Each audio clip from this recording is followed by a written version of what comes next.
It is the year 452, several centuries after the founding of Bayheart.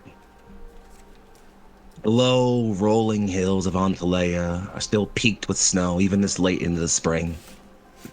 Cut through with alpine forests further towards its coastal areas, this land is ancient, storied, and changing. Changing in ways many could not see coming. It is, however, impossible to miss the tide, the unending mass of blood and body careening itself down the mountains of Bastion Edge towards the low cities and onward towards the coast. An endless, all-consuming tide of teeth and claw and bone. Good morning, afternoon, and or evening, friends of the internet, and I welcome you to Neon Lights Roleplay. More specifically, I welcome you back to A Good Death, Our Kingdoms in Warfare epic. I am Foxy, your host for the duration of stream, and I have with me a table of incredible people, grand souls all, incredible role players themselves, and most importantly for the sake of this stream, the high leaders, the grand council of the Caladriai, keepers of the dead. I could tell you all of their grand tales and the many, many accolades they have earned, but they can do that for themselves. So, any order that I call you out, my dearest players, please tell me who you are, where you can be found on the internet, and who you're playing today. We'll start with Bailey. Oh, I have to start. Okay. I'm Bailey, or Ree. I play the character Calpurnia Bonacheski. I am the party's barbarian, and you can find me on most social media places under Skepsis Ree or Skepsis_Ree. So yeah, I write TTRPG books. You should check them out. I have them on my pages. Lady Bernacheski, ever so burdened with the care's responsibility. A cloying claw, ever dragging down at her throat. Let's talk about Nora next, shall we? Ooh, that's me. Hi, my name is Nora Meld. I am playing Granky, and I am the party's wizard. You can find me at Nora Meld almost everywhere on the internet, and right now I'm working on a comic for this very series, so be excited for that. Anyways, yeah, that's me. History is a long, tiring thing, is it not, Emeth? Should a soul not be allowed its rest after so many centuries of war? Also, the comic kicks so much ass. You should definitely check it out when it starts getting posted. It's fucking incredible. Up next, my good buddy Lucian. Hey, I'm Lucian. I'm playing George, mainly known for bringing along Martin. And you can find me in the Discord, and that's it.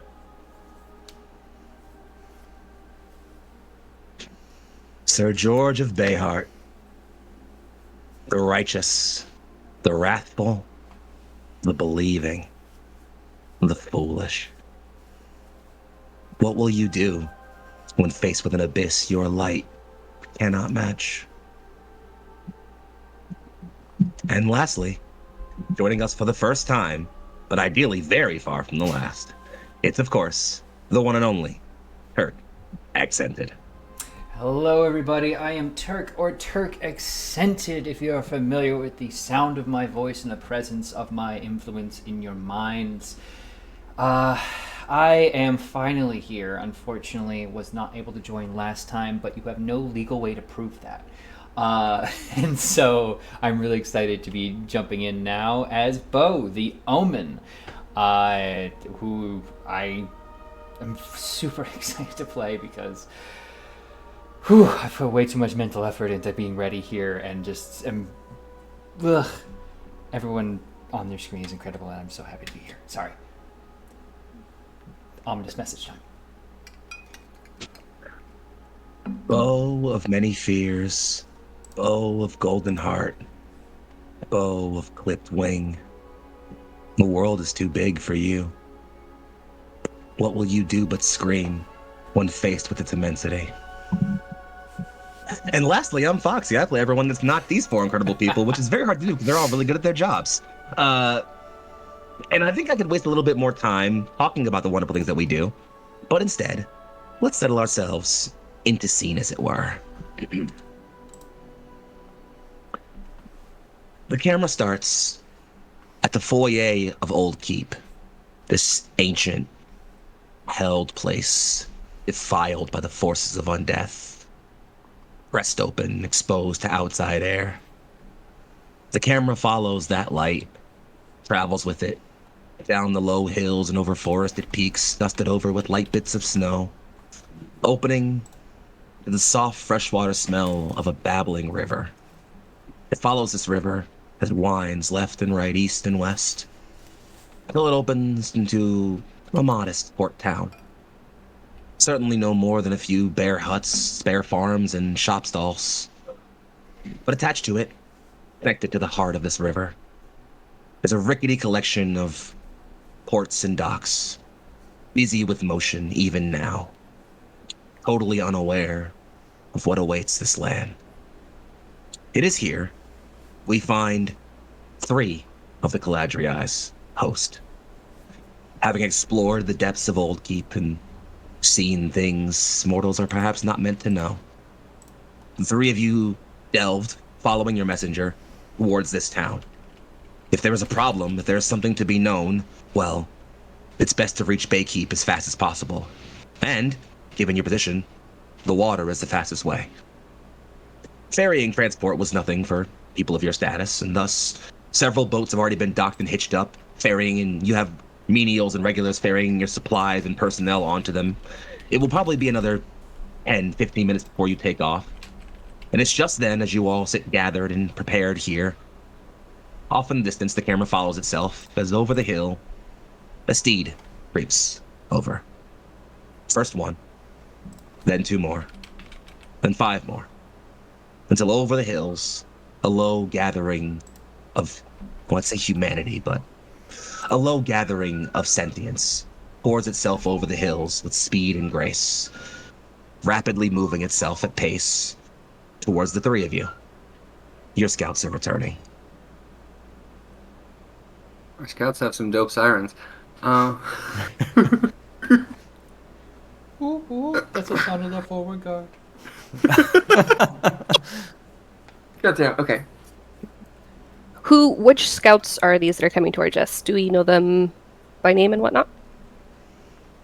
Whether you know them or not by name or not is honestly, I'd say, up to you entirely. You've probably definitely seen a few of them, and maybe some of them aren't immediately recognizable to you, but as their crew, kind of the vanguard of their crew, parts a bit, a single steed begins to sort of step forward, one you've definitely at least seen a few times, and its rider, all too familiar as, well, he's one amongst your midst. Our good fellow, or what I would refer to him as a good fellow, our good fellow Beau. Our Beau, B-A-U, B-A-U, yeah. It's awfully forward. Calpurnia is definitely not saying that. But yeah, I assume it's me. I don't want to be too Is you. Oh, fantastic. Well, you are sort of coming low over the hill now, creeping into this town. It's not a very wide town, so you're able to pitch your steeds sort of not too far from where the current baggage train is being held and move towards the docks. It's a short walk over to the sort of small tent they're allowing your command staff to be kept, where you know your comrades are waiting for you already. And as you sort of slide your way through the fur-lined tent to get out of the light spring cold, 1, tell me how you look, and 2, tell me what's on your face right now as far as emotions, Beau. As I go grab my purse. As it's the emotions, that's good to clarify because I do have a bandana. Yeah, Beau is a air ganassi, so his skin carries a tint of blue with markings that some appear to have been on his face perhaps since he was born and are natural, and many others clearly from battles or old tattoos and nicks and other shaving mishaps that he's undoubtedly run into. Clothing-wise, he clearly has been having a hard time giving up his origins as somewhat of a ne'er-do-well, as they are fitted for cold climates but still kept fairly open.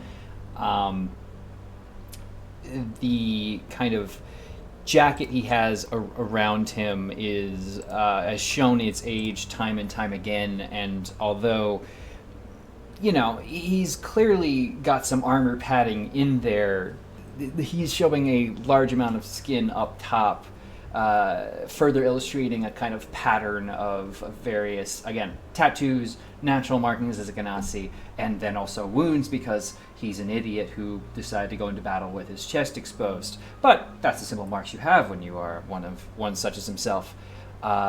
His pants kind of flow out, but then taper in at the bottom to some boots because he additionally has them tied off with what seems to be red string just at the top of each boot, though the laces or rather the bits of metal that keep them cinched, I guess is the right word, are of different make on each foot. On his back, on his side, he carries a rapier, and then attached to the horse on a side saddle is a musket that he is very quick to... Your cam seems to have frozen. Oh no. Well, hopefully I'll unfreeze in a bit, as long as you can still hear me, right? Yep. Oh yeah. Fantastic. In that case, I'll be angry about it in a little bit. Hey, look at that face. Hey. Oh, there you go. There I am. But he'll quickly holster that into a back holster as he moves quickly to dismount and join the rest of the group with a clatter, as the weapons he has in a visible spot probably do not match the number of weapons he has hidden about on his person. I'm assuming you're approaching pretty quickly, so... Oh, yes, on his face. Oh, yeah, oh my god, I forgot the most important part of this. Yeah, he's not excited at all. Normally he has a sort of light air about him. Air Ganassi. Hey! And, but now he moves towards you all with a purpose and great concern. I think all of us are a little bit breathless because we just ran for our lives out of a old fort. Why didn't we ride horses? Out of the fort? Why didn't we bring them in Big so that we could bring them out? Anyways, I think I was carrying Martin or pushing him along or something like that. You did indeed push along Martin, yes. Okay. Definitely Caladriai very instantaneously is walking towards Bo and just doing, what news are you bringing? Oh, what should ask you the same? So massive horde of the undead, and all of a sudden you're all just breathless out here. You didn't start the end of the world without me, did you? You'll have to ask Granky that. I do not know if it is end of the world ending, but there seems to have been some sort of necromantic tomfoolery. Tomfoolery. Yeah, okay, we're gonna call that the wave of moving meat that I just saw. God, if you're gonna get us into the business, at least have it be a manageable amount. I thought we were all on the up and up here, but... We don't know anything about them, same as you. What we do know is that more death energy is returning. It's concentrating in certain areas, and it's clear that they are not being controlled by just some mage. What did you say was Granky? They were not the ones to start the incantations, they just kind of took advantage of it. So there is a much bigger thing in the background right now. Yes. At the old fort, we ran into some cultists. They were taking advantage of some stirring of forces that were gathering around the tomb of... would I know that it was one of the generals, if it's one of the generals? The funny thing is, if it was, you would have known. It's not. Gathering around the tomb of someone I don't know. But they're coming back, whomever they are. Well, all due respect, Sacristan, that doesn't really narrow it down. There's a lot of people who are in the ground that I don't know. There's a lot of people in the ground that Granky knows, so it narrows it down a bit in that view. Do we want to 10 points. keep moving? I don't know. I'll actually, Yes. I'll say that this is happening sort of as your sort of menial comes over and just sort of offers a salute and just, your transport is ready, commanders. I have a quick question. George, you were looking at this magically. Did you discern anything interesting with your detection when we were in there? No, ahead. it all happened so fast. I kind of all, it slipped. George, it's not entirely true. I'll give you something if you want, if you'd like it. Sure, I'll take a little bit. Yeah. George, as someone who has combated the undead, you have felt the wind of undeath, the way it kind of creeps into an area nascent in the air around you a few times, plenty of times, I'd even say. This felt older. So much older.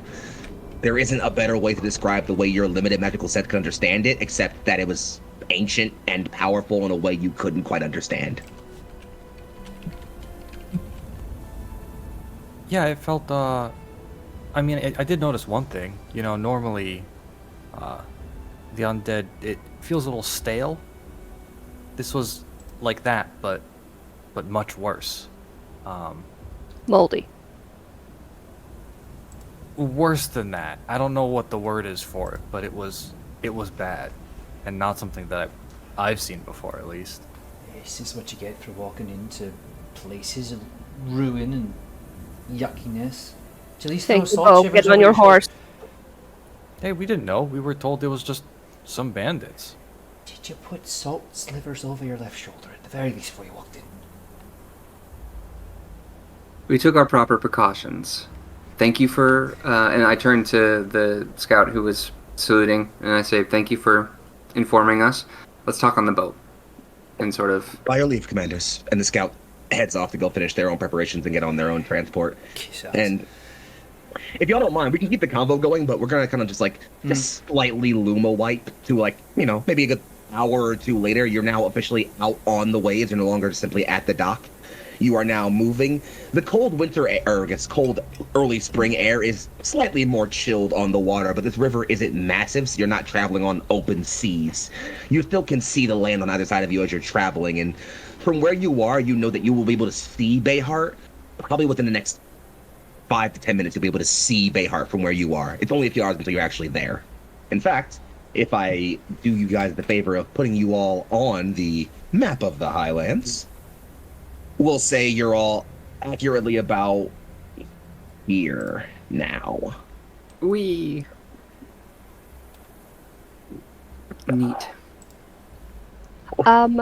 Do the undead seem to be advancing further, or have they stopped and rallied or anything like that? You did say they were past Shalane, right? Mm-hmm. Oh, give me some kind of check as far as how well you're scouting, what you're scouting might determine. This could be a survival, I'll accept nature, I'll accept perception. I'll do survival because I have that. I want both. Oh, yeah. That would make sense. Both in scouting. Survival, That's true. let's see. Perception's pretty good, but I'll just do a perception. Whoa! Looking like a grand total of 25. Not bad, That's a boss. 19 on the die. So, I'll give you a couple things here, actually, then. One, massing, yes and no.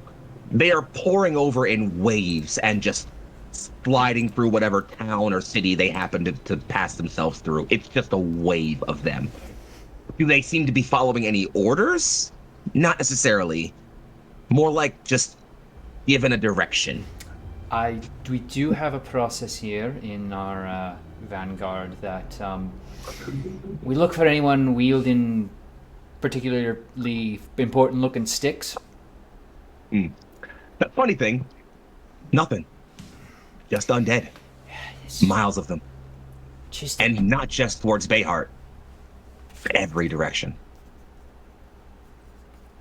They're marching out from a location to from a center point and just radiating. It appears like something appears to have rallied them from far north, somewhere in the Palette Waste. If you had to guess, And whatever got them roused, they're just pouring over now. Do we have any contacts or any kind of like villages or anything like that that are more like over the mountain range that we might be able to like get info from? Anything past the mountain range, it's just a pallet waste. There's no one living out there. Not in any concentrated settlements. It's one of the few places where undead still kind of congregate these days, so most people tend to avoid it. You definitely probably have some contacts in some villages further north, probably like not too far past Elfane and Shalane, which you could definitely reach out to if you're looking to get some intel on what happens. You'd have to wager it would take some time for them to get back to you, assuming they're still alive, given that if the undead poured over them, well, they probably got hit. Where is headquarters for, oh gosh, I can't remember the name of it, Georgia's old group? Faithful of Arana. Yeah. Faithful of Arana are based in Erdvale. Erdvale. So that's just the east of us. Mm-hmm. So they're probably also. Which leads me to my my last point of thing you noticed, Bo. While plenty of them were still doing your usual undead, mindless shamble with, and you've seen plenty of times, you would swore you saw a few of them wielding weapons. Not just rudely holding clubs and cudgels, but armored with blades and shields in formations and bows. You've never seen undead this organized. Well, all but one of you has never seen undead this organized. Yeah, I'll be relating this, and I swear I've never seen anything actually this well put together. That's interesting. We came across a very powerful foe that seemed very capable with a sword while we were in the keep.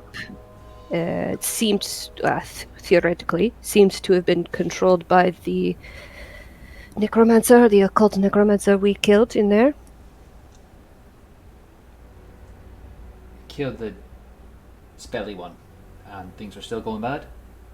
We killed both of them, but I don't know if it would have an effect afterwards because we killed the armor and then the occult is leader. Yes. Everybody in there that died got burnt. And so they're not coming back, hopefully. But with the powers that we're seeing now, who knows what could happen. Martin, you were saying something before we left. We had to rudely cut you off. What was this? No apologies needed, madam. It's simple that I feel there is a wrongness in the air. Can you not feel it, my lord? He says, looking over to you, George. Do your senses not perceive that foulness about the wind of death?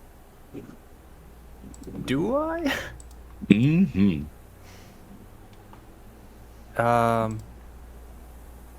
I do feel it. You're right. It hadn't really clicked until you mentioned it. Obviously something's wrong, but something's very wrong. I concur. In times like this, I look to your teachings, truly. You have reminded me to steel myself. If the undead are massing, I will need those sermons. I thank you for them. Do we have any birds on the ship that we can potentially send orders ahead of us just a little bit faster to get people to rally? Like the military, I assume, that we have that are in town? I was told to stop calling you that, but...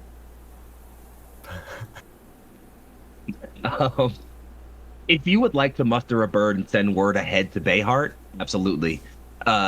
It's as you're gathering up. In fact, I would say as you send that bird off, you gather up a bird, prepare a message for it, and send it off.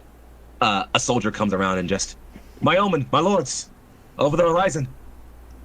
And as you all can look, as your ship is cresting past this sort of like those peaks that divide the mouth of the bay that Bayheart is named for, to your sort of northwest, you can see the sort of peaks of buildings that represent Bayheart as a town. You can see it, and it doesn't look harmed or damaged. It's not on fire. But out to the other side, past the horizon, the ground doesn't look white anymore. It looks black. Blackened, moving. And that's when you realize it's not the ground. It's the undead. Thousands of them.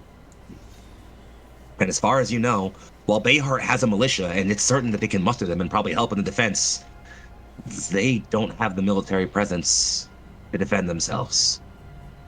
Thankfully, there happens to be a certain military on response on a few ships on the way to Bayheart as is.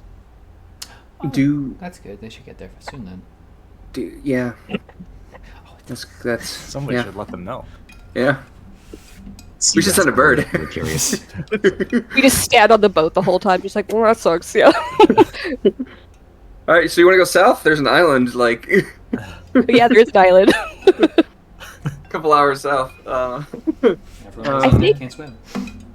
I think it actually might potentially be, well, I'm thinking strat right now. I won't do this in character, but putting people on boats to send them off that way. Random, like, old and the young that can't stand guard. You are already seeing a lot of like small dinghies and like boats and even small fishing vessels in the bay. Bayheart's always full of vessels like that because it's a port town, obviously. But a lot of them are docked now, and while you're not close enough to tell yet, you could probably guess. I mean, you would think, as you are a military-minded individual, if you were in charge right now, you'd be getting people onto those boats and being prepared to, bare minimum, keep them there while you fight for the city, and worst case scenario, send them off if things get bad. Mm-hmm. Well, no sense in standing about. Suppose we should dock and get to putting down some undead, eh? Yes, Regardless let's of get the scouts to move circumstances. as many innocents as possible onto the ships that we arrived on while the army unloads, and we can get as many children and elderly away from here as soon as possible. I'll make sure they're aware of what they need to do, and the rest of us will make sure that there's plenty of undead corpses all stacked up nice and high for a wall. Martin gives a low bow. If that is all, my lords, then I will summon the troops. Thank you. Sounds good, Martin. That will be all. Martin takes a few steps away from you all. You're all kind of already on the bow of the ship. Martin steps towards the end of the ship and sort of steps up to a high sort of citadel and raises out from his robe sort of a sort of hanging censer, kind of similar to George's, except not on a flail, just hanging from a chain, which still, like, he immediately raises his hand and it lights on fire, and he holds that under the censer to kind of begin the smoke. And as he raises it high, he sort of draws in a breath and just... Soldiers and saints of the Caladriai, your grand crusader calls! Heed her! And you can hear from the other two boats rousing and yelling, already building up from the bellies of the troops, from the bellies of the ships, as your troops already begin to rally themselves and ready. You'll be in Bayheart in only a few moments. It's perfect time to start giving your initial orders and preparing yourselves. But nothing else to say, troops. If you have any other last words to offer to each other or to your soldiers, now's the time to do so before I ask my two questions. I think Calpurnia just draws both of her swords and just says, with me, and just like starts like a full-on like march through the streets to like move ahead. George is gonna give his comrades a glance, a smile, takes a deep breath. It's always good to be home. As you say this, several giant in the belly of the ship, behind Calpurnia, an armored footstep stamps down as several large armored soldiers in full traditional Highland gear, axes and shields ready, begin storming down after Calpurnia, already gathering up into shield walls. George readies himself. Martin is already beside you and has sort of, as you say, it's always good to be home. He hands you a pair of reins, as there is a ram already prepared and ready in full battle armor, braying and shaking its horns ready for you. As you throw yourself over and mount up, there's a rear behind you with several other rams from out of the belly of this ship hull rear up and begin storming down the hold behind you. Cranky, Bo, anything? I think. Oh, go ahead. Yeah, I'll let you go first. Sorry, Granky, do we think we all have to say something profound and significant, or should we just get around right to it?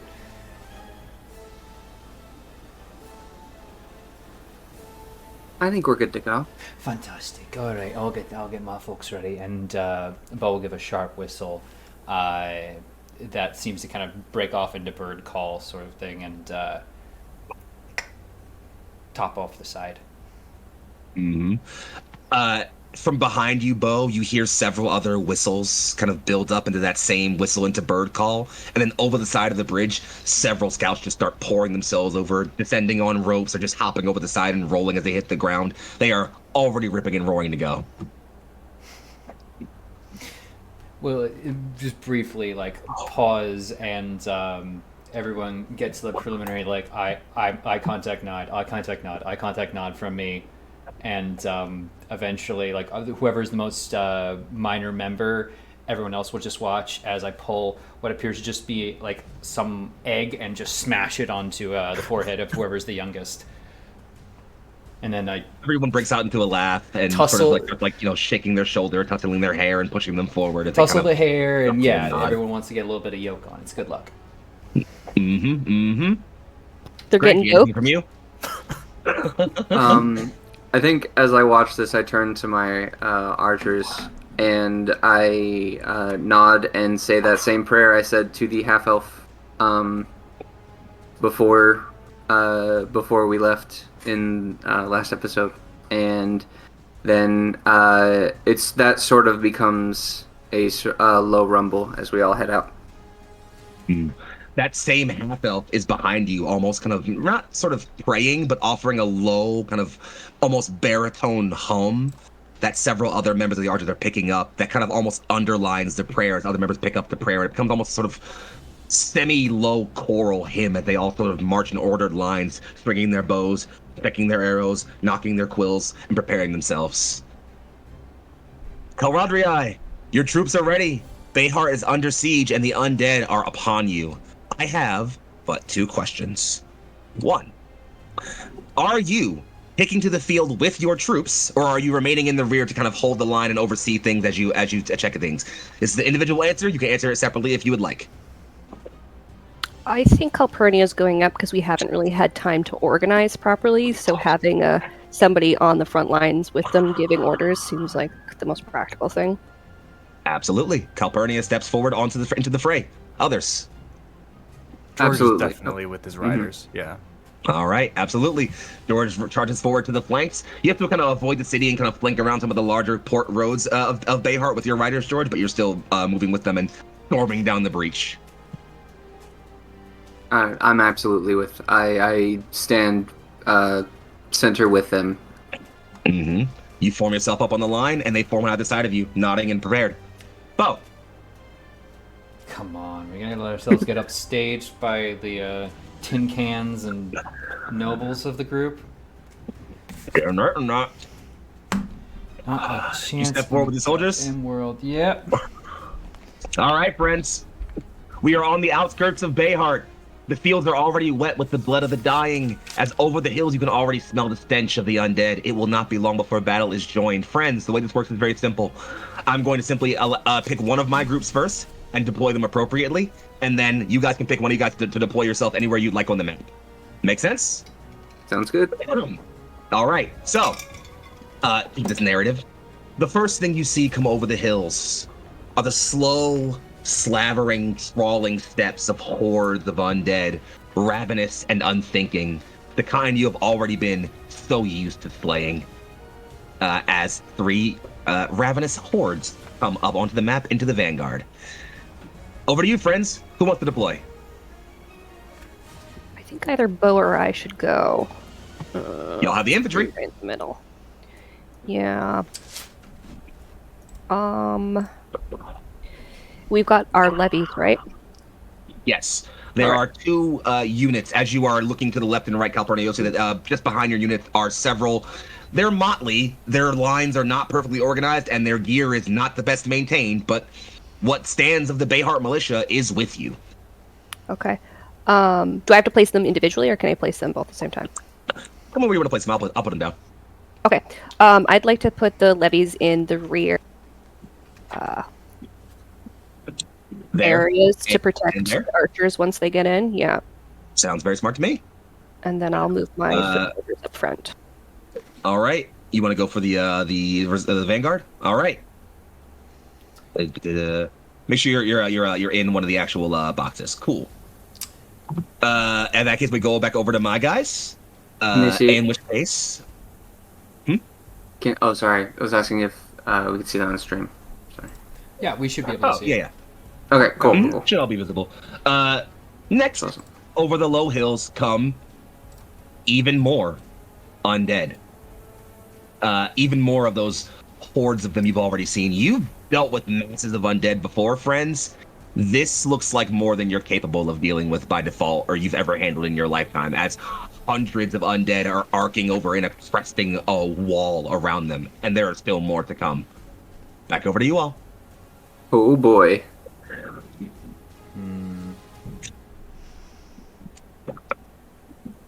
Well, Do you want to?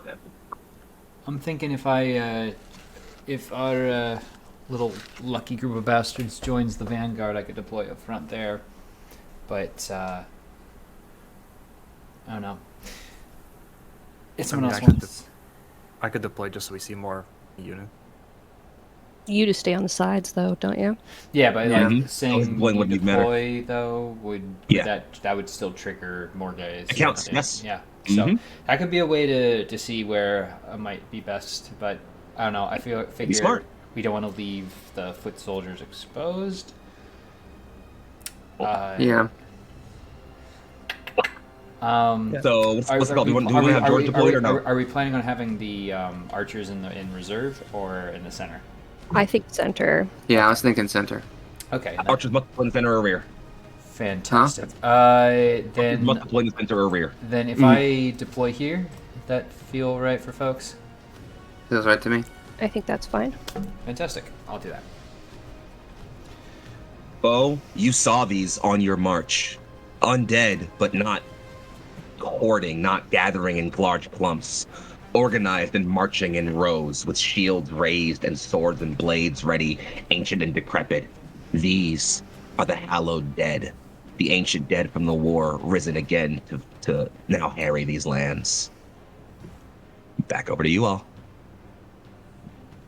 You want to do cavalry next, and then archers last?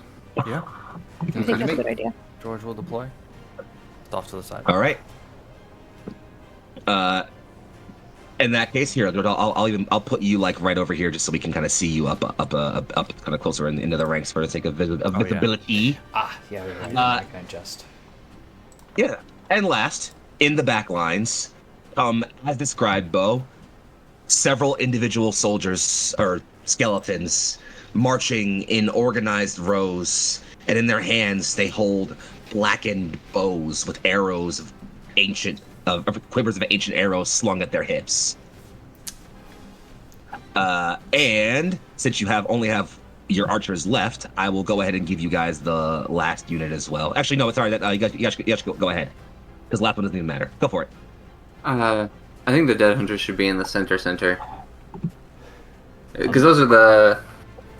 Which ones actually? Hold up. Yeah, they're tier 2. Your dead hunters, yes. Yeah. Yeah. Do you want to put them there and then them there? Or do you want to... Because to keep them all kind of on one side and then we sort of pincer in? Or... Well, you don't want to move your archers. Well, no, not my archers. I just meant draw most of them to one side so that the cavalry can go around the other side. Cavalry can come from the backer sides right now because they don't currently have anything in their rear to protect them. So Yeah, that's what cavalry I'm- has 3 points of access. So Yeah. as an archer, you being center and then like adjacent to center is great because our levies will keep you safe. Yeah. Yeah, because this will... us all kind of being clumped on the right side is going to sort of draw everybody to the right, meaning the back would be more exposed, is what I was thinking. Just in general.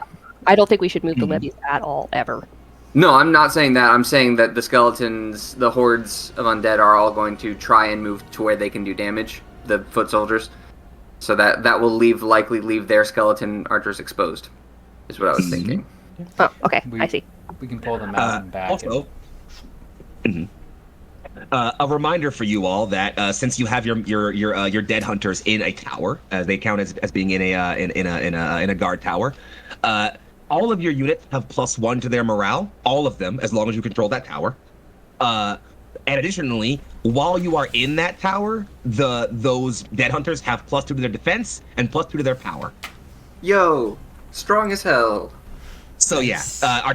artillery in towers is incredibly strong. So good call there. And it's funny, Granky, as you sort of step up and you ascend the tower and gather up with your soldiers and have them start position on the bastions and the walls, it's actually, you know what? Let me get their name right properly. It's, excuse me. Where is it? It's actually, Aislet. Am I pronouncing that right? Your new Leonin friend? Isolt. Isolt. Sorry, QD. It's actually Isolt, the Leonin, who just says, Takerson, look up. By the dead god, what are those?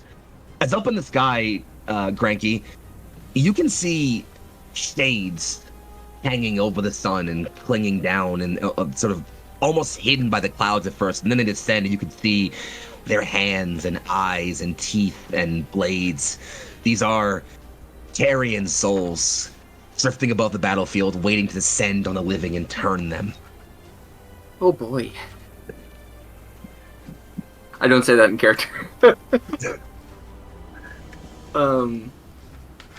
Alright, dang. Okay.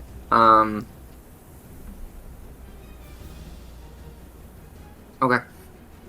All right, friends. I'm going to skip my my initial action for attacker, as it wasn't an actual declared battle where we had an attacker versus defender declared. So instead, we'll move it to our normal little first round. And as I have one more group than you guys, I'm gonna have my guys still go first, if that's okay with everybody, huh? I would like to only be one protest, but I disagree, but I feel like fine. Don't worry, it's just a couple of hordes. Specifically, these 3 hordes right here. These guys here will activate, move here. These 2 here won't move, but they'll all make some attacks. So, Calpurnia, you'll have an attack at your Highland infantry. Your defense is 12. Their attack is +2. So I'm going to roll d20 and attempt to beat a 12 with a +2. Once I find a die. I got one. Oh, look at that! I got that's 14. boo. So you will take exactly 1 casualty so far. So you go from 6 down to 5, and then I have to roll my power versus your toughness and beat that to do more damage to you. I rolled a 5 for my power. Your toughness is 12. You're fine. Ravenous undead begin to pour down on your soldiers, Calpurnia, but you've been training with them for at least a few years now. They organize into an organized shield wall and put themselves high up and sort of defending directly in front of you and meet the undead as they pour onto you. At least one soldier you hear scream as they are overtaken and brought down, and their armor is torn into by teeth and claw, but several others simply just fill in the line and hold, valiantly and resolved. Over to Bo. I got 2 guys coming at you, yeah? Yeah, well, we're cool like that, I guess. First one is an 18 total, so that's going to be a successful attack. Yeah. And then it's an 11 for my power, so that's not going to take your toughness down. So you only take 1 damage from there. Okay. And then the second one is going to roll a 3 to attack, so it'll miss you. Oh. Wee. All right. Bo, undead begin to swarm around your dragoons from the flank and from the front. In fact, one of your subordinates says, "Commander, they're flanking us." Oh, I hadn't And noticed then as that. they sort of pull in. But as they pour over you all, and again, you similarly hear at least 1 or 2 of your soldiers get sort of overtaken and ran down, but several of them just draw their blades and dive into the fray, slicing left and right, cutting down undead where they can. That's their action, friends. It's over to you guys. Who wants to go? I think you should go, Bo, because you're in a sticky situation. I am. Do we want to just Actually- to Go give ahead, a go little bit of a why not try to shoot the souls out of the sky before they can do anything, or their skeletons? I was just going to say it might be smart to actually make our archers go first, because we might be able to protect our front lines more effectively with an archer attack. Mm-hmm. All good with that? So what do y'all want? What do y'all want me attacking? Probably the one that's right beside Bo. Yeah, if you can Yeah, pop makes that sense. one. Okay. I feel so poorly, isn't it? Do I? It's about to go so poorly for me, isn't it? So, first off, what are you doing? Who's attacking first? Just so we know. Should I have my weaker ones, the tier 1 ones, attack the horde and then see if they kill it, and then use the more powerful ones? You think? I think that's probably a good idea. Okay. All right. So, Yeah. would you declare your militia archers to attack the ravenous horde first? I need you to make a morale check. It's going to be +1, but given that you have the adaptable trait, you have advantage on this one. And I have forgotten what die that is. I'm sorry. Everything is out of my brain. D20? Okay. You're fine. D20. It's been a hectic day. You're looking to be an 11 here. 1d20, and you said it's +1? +1. Yes. With advantage, you can reroll if you need to. Okay. I need to beat a what again? 11. I'm sorry. Yes. Reroll. 11. Yeah. Go ahead and reroll. You got a 10 there, just barely. God. Ooh. Why? Unfortunately, the action ends there as you try and muster your soldiers and tell them to fire. Unfortunately, these are some of your newer archers you haven't spent much time training with, and you see that they are kind of panicking facing the undead for the first time. It's nerve-wracking for them. You need time for them to reorganize. Next unit. All right.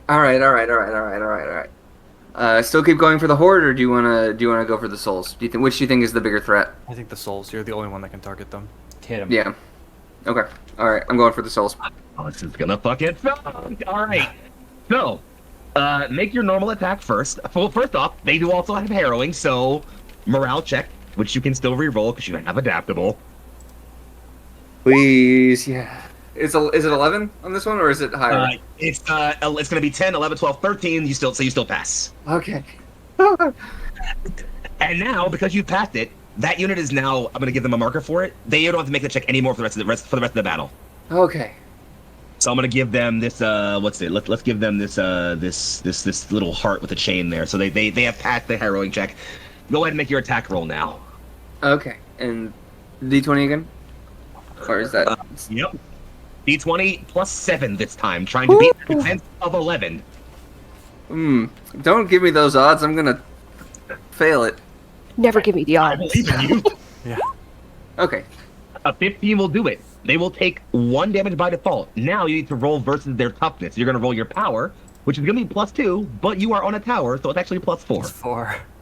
Okay. +4 versus their Toughness, which is also toughness. 11. Okay.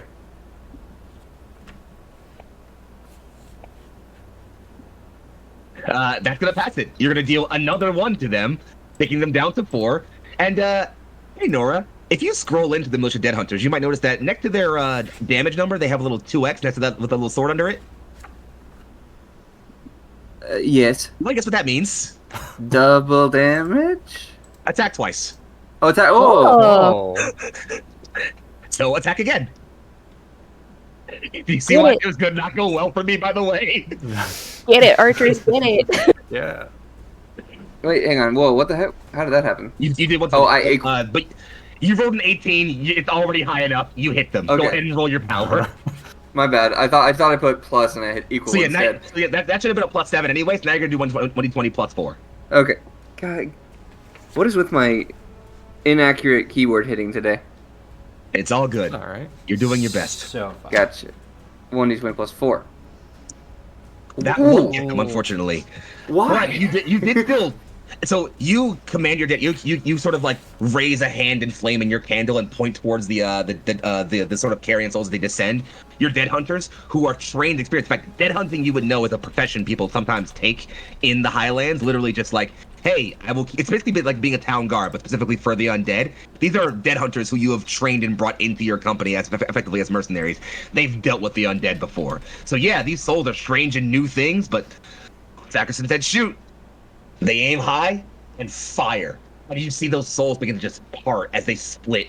As even though they are floating souls, they are not immune to physical damage. Strangely enough. They're pretty hurt. And that's both your units, yes? Are they Yes, at that 2 is- 1 now? Hmm? Are they at 2 or 1 now? 3. Oh, they're 'cause their die size 6. They took attack test, power test, and another attack test. So 3 total. Okay. So, over to some of my guys then, yes? Yes. I mean, you can just say we pass. You pass. It's an option. No, actually, no. Hold. This horde will march to there. And this horde will march to here. And that's their turn. Oh boy. Nice. Over to you guys. Who wants it? Do you mind if I go? I think Yeah, I Cavalry think that's should the go. best. Yeah. Okay. You want to go for Seeing the how- archers? Yeah, seeing how they don't have any units in their rear, I'm gonna charge the archers. Yeah, I think that's a great idea. Uh-huh. If you can get them out before they even shoot on us. You can ask Meg about this if you'd like. I literally said, I'm going to put archers in this combat, but I'm going to leave them exposed, see if they read the rulebook. So good job. I did, in fact, read the rulebook. Yeah. So, Attack test to get the... Well, first, harrowing test. yes. So, what is it? That's just... D20, D20 plus plus your one. morale bonus, which is going to be +0 for you, because Oh, you're right. 0. You do not have adaptable. You have stalwart instead. Yes. So you just need a flat D20, you have to beat an 11. Do we not all get the +1 from the tower? Oh, you're right. That's gonna right, be a yeah. +2 for you actually for your check next time. Granky, I apologize. I'll remember for next time. So yeah, it's a Oh. +1 for you. You're right. I'm so sorry. How does a 14 sound? 14 will do it. Now, because I succeeded a morale test, Uh-huh. I gain advantage on my next attack. Yep, as your martial advantage procs. Yep. Go ahead and make your attack test. Their defense is 9. Okay. Cool.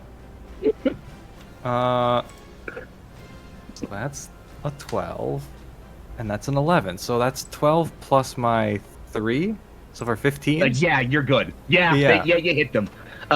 They take 1 damage. Isn't it 2? Because it's cavalry. Well, it's 1 by default. It's 1. Okay. It's one by default, and then what you need to do then is then make your power check to see if you take 2 more. They take 2 more. Gotcha. Okay. How about a 7? A 7 will not pass their toughness Damn. of 8, unfortunately. So they will take only that 1 damage. However, they must now make a command test, I believe, to not be disoriented from your ram riders, Yes. which they pass, thankfully. But right. they aren't going to move anyways. So it doesn't really matter too much. George, your first unit of cavalry comes and storms through that first unit of archers, plowing into them and starting to at them with sword and lance. Your second unit can still go. It's gonna go. Oh, also, I should play some sword battle films. I'm so sorry, friend. Let me get some more ambience here. I'm so sorry, friends. My bad. Yeah, Let me- little there you go. music going. Gosh, yeah. Yeah, I know. Let me add a little more ambience in here. My bad. I'm so sorry, friends.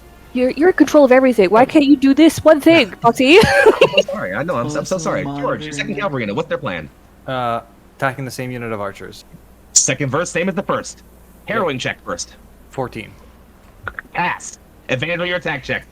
All right. Also, I mean, mark that's your more guys' than a units. 20, so... Yeah. They crit. You get to roll your damage twice. You get to roll your toughness check. You get advantage on your toughness, on your power check now. Power check, okay, They're gotcha. taking that 1 damage. Go ahead and roll power check. If you pass this, they're dead. Yeah. I mean, that's already a 16, so... They're good. You all watch as Bo and Calpurnia, your units are getting surrounded by undead, and you're like, oh, this is looking rough. You see archers beginning to knock their arrows and ready to let loose a volley on them. When you hear a horn blow, and from the left, George comes, censer flail wailing, and smashes one of them in the skull. The rest of his cavalry all just following through, rams running down undead, trampling bones, crushing piles of bows and arrows. It is a slaughter scene. They are done. If you don't mind the slight retcon, George's in the first one, Martin's in the second one. Oh, absolutely. Because it's always Martin. Martin following up on George, doing the majority of the work. Oh no. He follows up and smashes through them, and then raises a flaming hand high towards you, George, as if signaling for your approval. Gosh, he is a sad. On to bull, the isn't he? next, Martin. Forward, my lord! Forward! Over to me then. I guess I'll have the archers go while they're still breathing. They're not gonna move, because why would they bother doing that? You know what? Let's go ahead and shoot at some cavalry, actually. George, we're gonna shoot at your unit. Okay. Here comes a attack check. How's a 10 sound? I think that doesn't pass. Your defense is 12. It's on your Okay, card. yeah. You're fine. if you couldn't tell by how sad I sounded about it. Yeah, I was gonna say, I think that's how that math works, but yeah. So, that's my turn, friends. It's back over to you guys. We still got Bo and Calpurnia to go chop some lads up. We're in mirrored situations, so you got a little bit worse than me, Bo, so why don't you go first? All right, sounds I'm good. just saying I ship it. I'm sorry, what? Sorry, Martin? there's an active fly in my room, and I have an eye patch that is preventing some degree of depth perception. So I am RPing my character in a fully surrounded state right now. Anyway, I believe in you. checking out this battlefield, I got 2 dance partners for me and my friends. So why don't we get at the ravening horde to my left first? Your units have the Eternal trait. They are therefore immune to the check for harrowing. As your experienced scouts have done one-on-one fights with the undead, each of your scouts has been face-to-face with an undead at least once in their life. That's why they're in your company. Make your attack roll, boss. Fantastic. Here comes a d20. That's going to be +4. Yeah, you're good. Fantastic. And then I got to do another thing against their toughness, yeah? Your power, +2. Okay, fantastic. Let's Against their toughness, which is 12. Not to be, don't wanna look down on that, but there's 12 there. Okay, well, you got it. There's another I damage got there. real All right, lucky cool. there. Well, you got him. Absolutely. As your scouts swing forward to cleave and chop through, that undead horde to your left is already beginning to wane. Remember, break then chop, break and chop. Your youngest scout, you can see just break, chop, break, chop. Okay, okay. Hammer then sword. Come on. Have any of you guys read the Stormlight Archives? Absolutely, yes. Bo is reminding me of Cal at the very beginning with his little, intense infantry unit where they're all super, friendly with each other. You don't have to be so nice to me. Anything more for you, boss? No, I'm still living in that compliment. No, but movement-wise, I don't want to leave my friend, who I will never call friend, exposed. I think we're pretty happy here. I don't think I can do much else unless someone starts running away from me. All right, then. I'll go ahead and activate my Hello Dead next, who will just both march 1 and 2. And we'll go... we'll go 1 and 2. Take the far flank. Why not? That's it for me. We're over to you, Calpurnia. Hack and chop. Alrighty. I think the only thing I need to do right now that I can do, you're not a cavalry or an aerial unit, so I can't do that. Okay. I'm just gonna attack the horde beside me. All right. So I have to First, make my please morale make me check. a morale check at +1. Ooh, that's 12. 11 will meet it. You got it. 12 actually. So yeah, even you're more than good. Go ahead and make your attack roll, please. As your soldiers swing their shield wall around, bring up their maces and axes, and dive into the fray. And this is +2, or that's for defense? +3. +3. As your attack is +3. A 15 will absolutely hit them. Go ahead and roll your power now. It's going to be +2 now.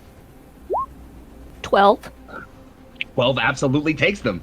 Alrighty, and my special ability is I do 1 extra damage when I strike. Yep. So this Calpurnia, your soldiers turn and begin to cleave and hack into this horde, as if trying to sort of show their favor with you on the field with them. They are zealots in their pursuit, cleaving and hacking at the undead all around them as this horde rapidly begins to thin. It is not looking much for wear. Okay. I only get to attack once, though, so that's it. The last thing to go is me. Granky, those carrion souls are pretty upset about you shooting at them. They're going to descend on you with their attack. Is this the smartest plan? I don't think they can, because the levies are there. They can't enter the center field. Yeah. They don't have to enter it.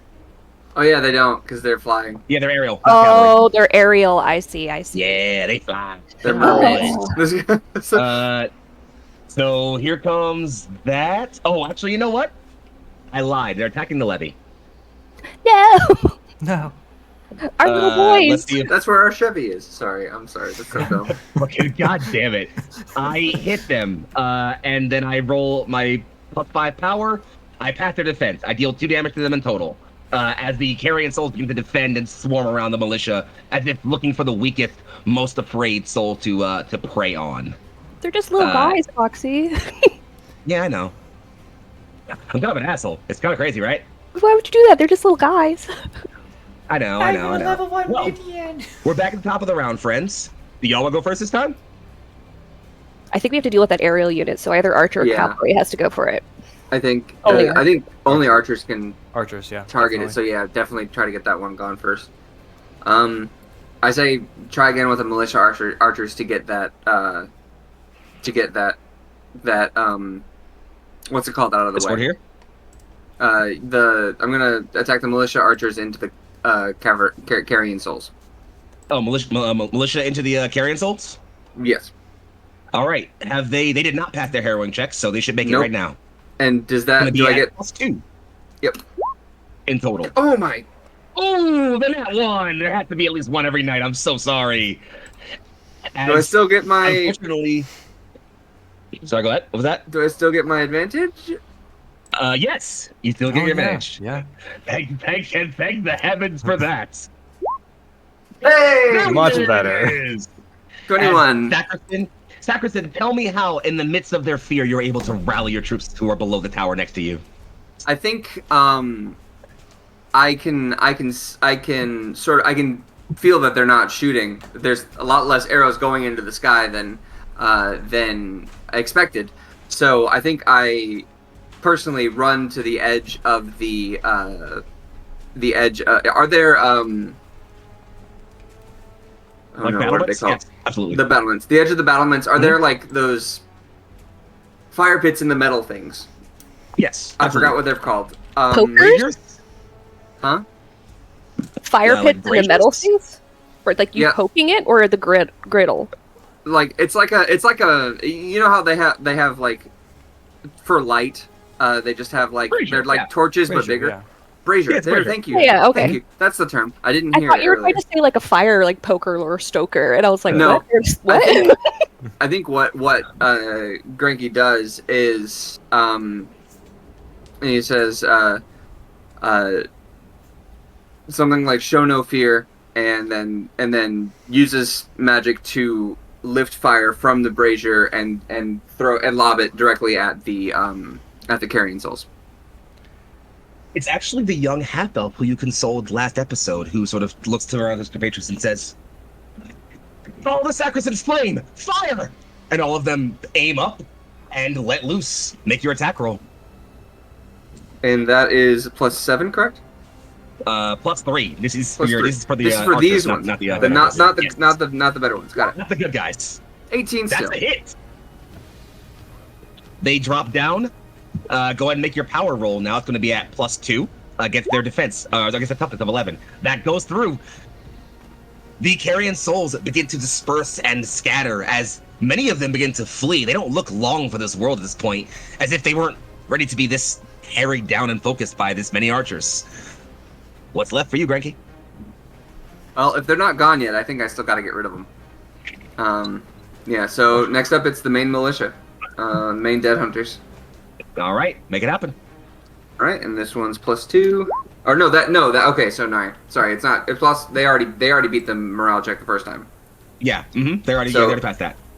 It's +7. That 5 plus their 7 to 8, 9, 10, 11. It's low enough. That beats it. It's fine. Okay. Yeah. Okay. Cool. Which is enough. They're dead. Yay! You can do attack again. As- Kill them. Yeah, attack again. Attack spells if you want to. Oh, I can. Okay. Kill those Um, archers, bruv. If you like the hint, either of these ravenous hordes there could be taken down by a single round of combat from your dead hunters. See, my Okay. plan was if they try and move, then I get to stab them for free. Why move when you're meat? I think it's best to Do you think it's better to take out the archers so that the cavalry is free to attack the horde, or do you think it? Okay, I think I'm gonna go for the archers then in the back. All right then. They can also be theoretically, possibly, maybe not take it out in one round, but you can definitely get them low. It'll definitely help. Oh yeah, I think that's a good Make it idea. happen. So +7 to attack. Mm-hmm. I Oh, so close. Unfortunate. Oof. Just barely missed that one, unfortunately. As Oh, well. as unfortunately they turn and need time to reload before they can let loose another volley. But they are already aiming at the archers and preparing. Is it back over for me? It would be. Prepare for counter battery fire. As my archers will shoot at your archers. Which one's not the ones in the tower, because you know what? Yeah, the ones in the tower are the scary ones. They would reasonably shoot at them because they're not being led by a leader. So I'll play my empties appropriately. I'll shoot the least appropriate target because I like you guys. Aww. So here comes an attack, and as a +3 versus your defense of what 14. I think it's higher. Roll Oh the no, it nat is 20. Nat 20. So they'll take the 1, and then I'm gonna roll my power check versus your toughness. Your toughness is only 8. My power is only +1. I rolled a 7. Okay. So you only take 1 damage. Okay. So they're I'll do it for you. You're -1. So they're at 5 health now. As you notice, you know what? Let's be dramatic about it. Why not? Greggy, as you see your archers turn and begin to aim at the other archers, black arrows flee through the air, whistling, and they slam down. And as you look, you can see several of your dead hunters are injured and on the ground, wounded. Some of them already giving out their last breaths. That's all my turn, though. That group was 2 units, and one of the units is dead. So that group's done. That's all. Oh, you know what? They'll move. Why not? Boop. Yeah, I mean, I guess that makes sense. Foolish fools. That rank doesn't exist because it was empty. Oh, you're right. Yeah. This rank no Rules. longer exists. So they actually can't move there. So they'll move. You know what? Away. Collapse the center. We're gonna collapse the center. Yeah, we're collapsing the center. Well, The the center rear was no also longer gone. exists. Isn't But the it? rear is also empty. Yeah. Oh, you're right. Shit, I guess they Oh, can't no. move then. They can't. They just can't move. They're gonna go here. They can move side to side. They're gonna go here. And that's my turn. All right, over to you guys, friends. Who wants it? Do you wanna go same order? Just because that seems to be the most advantageous. I think that's cool. I was gonna say, since I can attack twice, it's best for me to attack a hardier foe than one that just has 1 health left. So, It may be. not attack twice. I do 1 extra damage. That's what I mean. Sorry. Oh, you can attack twice. Holy shit! What? I made up these new rules, Foxy, that only I get to do. I'm homebrew for this game, Foxy. Actually, here's my homebrew right now. I just wrote it. I approved it already. I get 3 No, attacks, no. and I get +7 to my power, and but then they get really tired at the end. So that's the. That's the disadvantage. That's the drawback. It's the monkey's paw. Mhm. So, if you're going same order, then George, do you want it? Sure. All right, I will make it happen. Yeah, I'll charge the archers with George's unit. All right. You have already passed the harrowing roll, so Just the regular attack, huh? That's Uh-huh. a 16. Hey. 16 hits. -1. Give him the rest. All right. Oh, it's a nat 1. Oh. Not enough, unfortunately. Let's see if Martin can clean it up again. It's always Martin, I'm telling you. It's on Martin. How does a 9 sound? Their defense is 9. Hey. So yeah, Beats you're it, good. beats it. Roll damage now, or roll power now, and if you pass this, they're dead. Their toughness is 8. That's a 10. It's Martin cleaning They're up. dead. It's Martin cleaning up once again. In fact, this time, George, you guys stampede straight through, just charging straight through them. You look behind you, Martin almost like I'd say drive-bys, but ride through on his horse, like just swiping in hand, and an entire column of undead just go up in flame. And as you can see behind the flame, Ramrider's just literally gallop straight through the blaze of the inferno as they're cutting down undead and scything through them. Martin is just cackling, actually. He's just laughing. Yeah, if anything, George and Martin have this plan where George kind of corrals them into a tight formation, then Martin hits them with the fire magic. So Martin is feeling himself. He's He's going just, for it. just cackling. What a glorious day! There's nothing to worry about in that. Bo takes a note. Bo will remember this. Right. And he's like pauses. Like, right. Religious people. Religious. All right then. I'm gonna do the only thing that I can do here, friends, and on my turn. These two undead on the corners here will go. They will march again, and they will both take the walls. Get stabbed by me because they moved. Yes, that one will. Absolutely. Do I roll? Make your attack. Do I roll attack yeah, and did you- fire, though? Yes. Although you don't need to, because if you roll the attack and hit it, then they're dead because they only have 1 health. And that's a +5, I think. They're done. +3. But I do hit them. Those undead, has it suddenly given a directive? Because Calpurnia, you would think you fought the undead. This horde, when challenged with your soldiers, would just remain fighting at them as the most obvious target until they're all destroyed. But is it given some sort of ushering by some unseen force?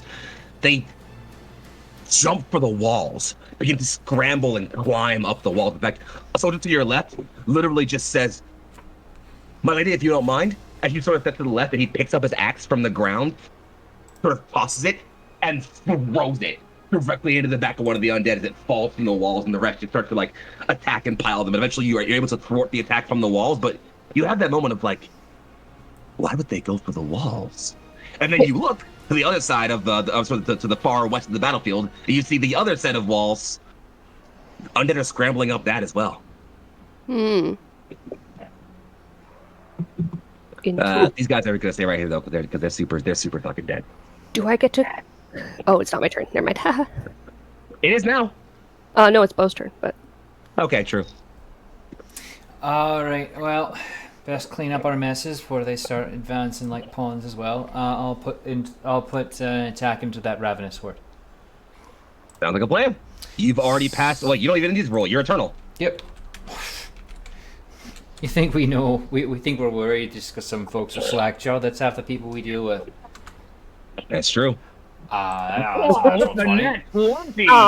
wasted 20 though, because you already have them down. Yeah. Well, hey, no, they're one. They're at 1. So go ahead and so now you get advantage on your power roll. So now roll power with advantage, and if you pass their 12, they're dead. Well, they're both 8s with +2 to power. Oh. 8. Oh, nope. 8, 9, 10 is not going to do it, unfortunately. I can't believe I rolled double 8s. So very close. Very close, my friend.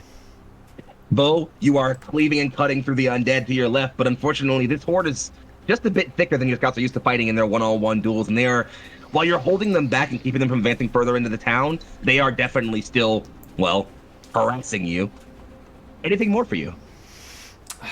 I'm worried they have follow-up, but at the same time, I could slide back into reserve and... You could.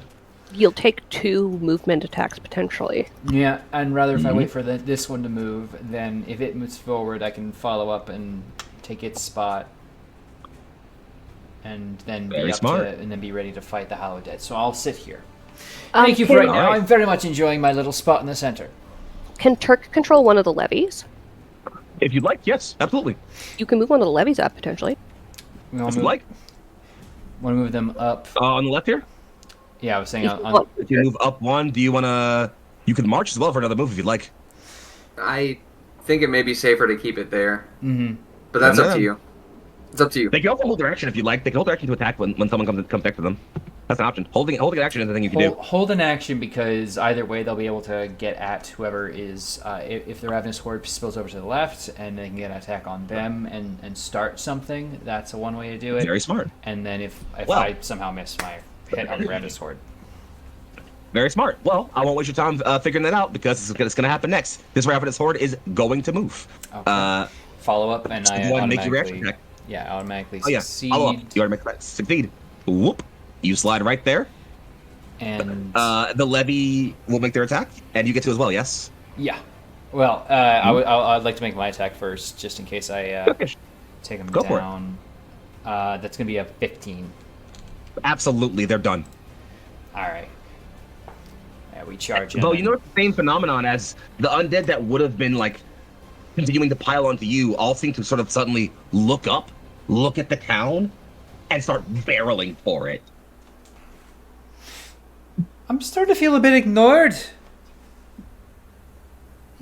We're wearing the wrong Gotta say, colors. One of them kind of cuts an undead. Gotta say, Cap, that's another one. It's a bit easier when they're ignoring us. I want Calpurnia so bad to yell across the battlefield, just be like, maybe you should dress more flamboyant, and then continue What? fighting. Then do it. Then do it. Then that happened. Actually, no. You know what? I'm the GM here. That happened. Okay. I'm yelling at Bo while we're fighting. Someone we're sent doing a like a Listen Ghibli thing, where you're just yelling across the battlefield. Someone send a missive over to the well-armored division, preferably by an arrow into the head of their leader, that I care not for her thoughts. Oh, actually, give me the damn ball myself. I'll just ping an undead over somewhere else really quick. Absolutely. The last two Ravenous Hordes that are left in this group, this one's gonna go ahead and step up. Why not? Since it's not adjacent to anybody, so it won't get attacked. And now, yeah, we'll split it up again. Why not? We'll go one for Calpurnia, one for Bo's unit. Calpurnia gets your unit first. This is the power attack. It's a 12. Your defense is 12. Yes. Yes. Take one more casualty, and then I'll roll my power. That's a 11.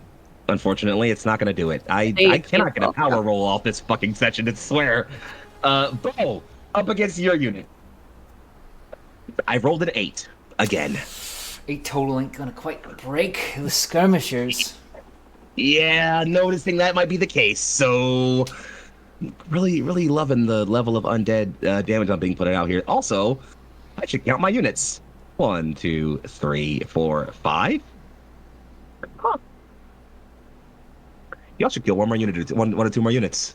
That's a goal. Yeah. Back over to you guys. As you all can watch, as the levy are watching you guys fight, a levy looks over and sees, Calpurnia bashing undead with her soldiers, Bo cleaving and cutting with the skirmishers, sees Martin and George riding by with the cavalry, sees Grenky up holding a flame high with the skirmishers, just like, Caladriai are right impressive, huh?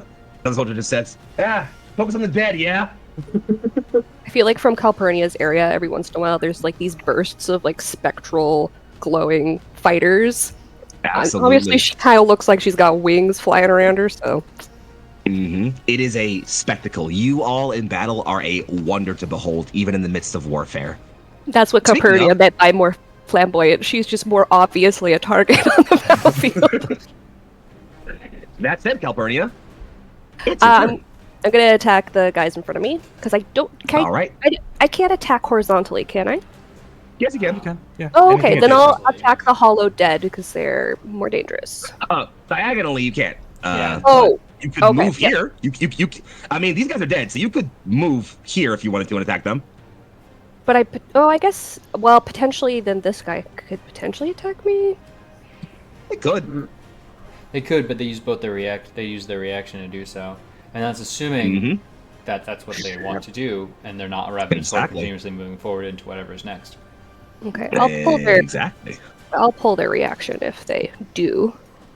The single well- horde in front of only this horde is going to react because they were moving past you. The one behind you is again seemingly only focused on just moving forward. So I'm gonna go ahead and let them do that. I nat 1. Ooh, boy. Calpurnia, Make I your will- attack against the Hallowed Dead. You've already passed your harrowing check, so you have no need to make the morale save. It's a good thing that unit smells so bad. I rolled so bad. Oof.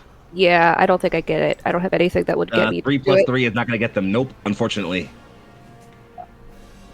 Shame. But Ooh. Levies. Uh, They don't have any cavalry anymore, do they? No, nope. they actually Okay. never had any. They never Oh. had a cavalry. They had an aerial unit, which they don't Oh. have anymore. I'm going. Speaking of which, I'm gonna move. yeah, one of please. I'm gonna move one of the levies if that's okay. Please, to where? I'm gonna move them. I can move them twice because I have Mhm.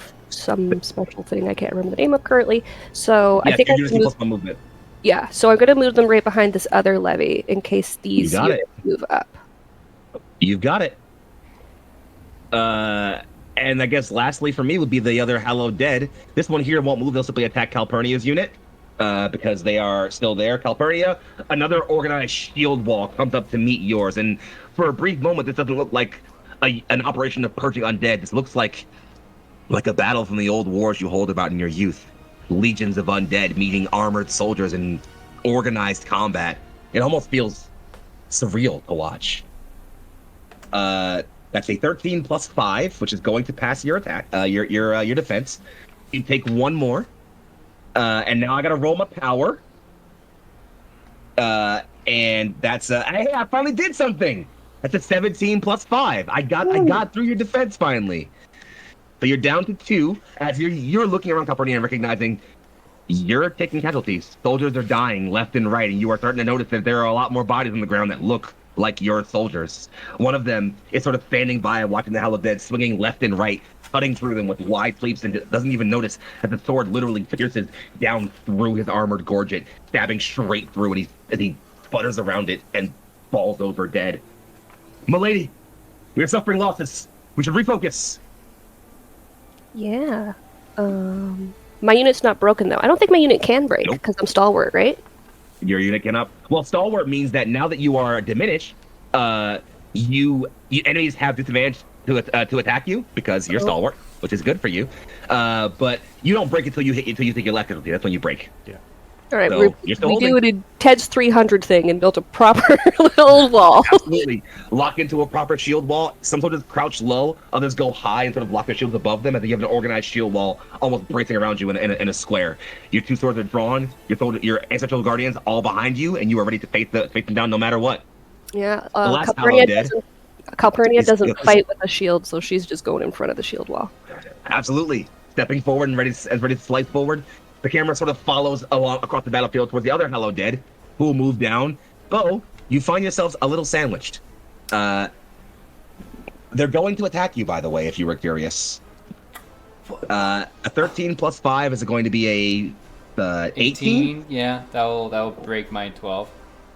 And then here comes your that's going to be an 18 plus 5 for a 23 against your toughness.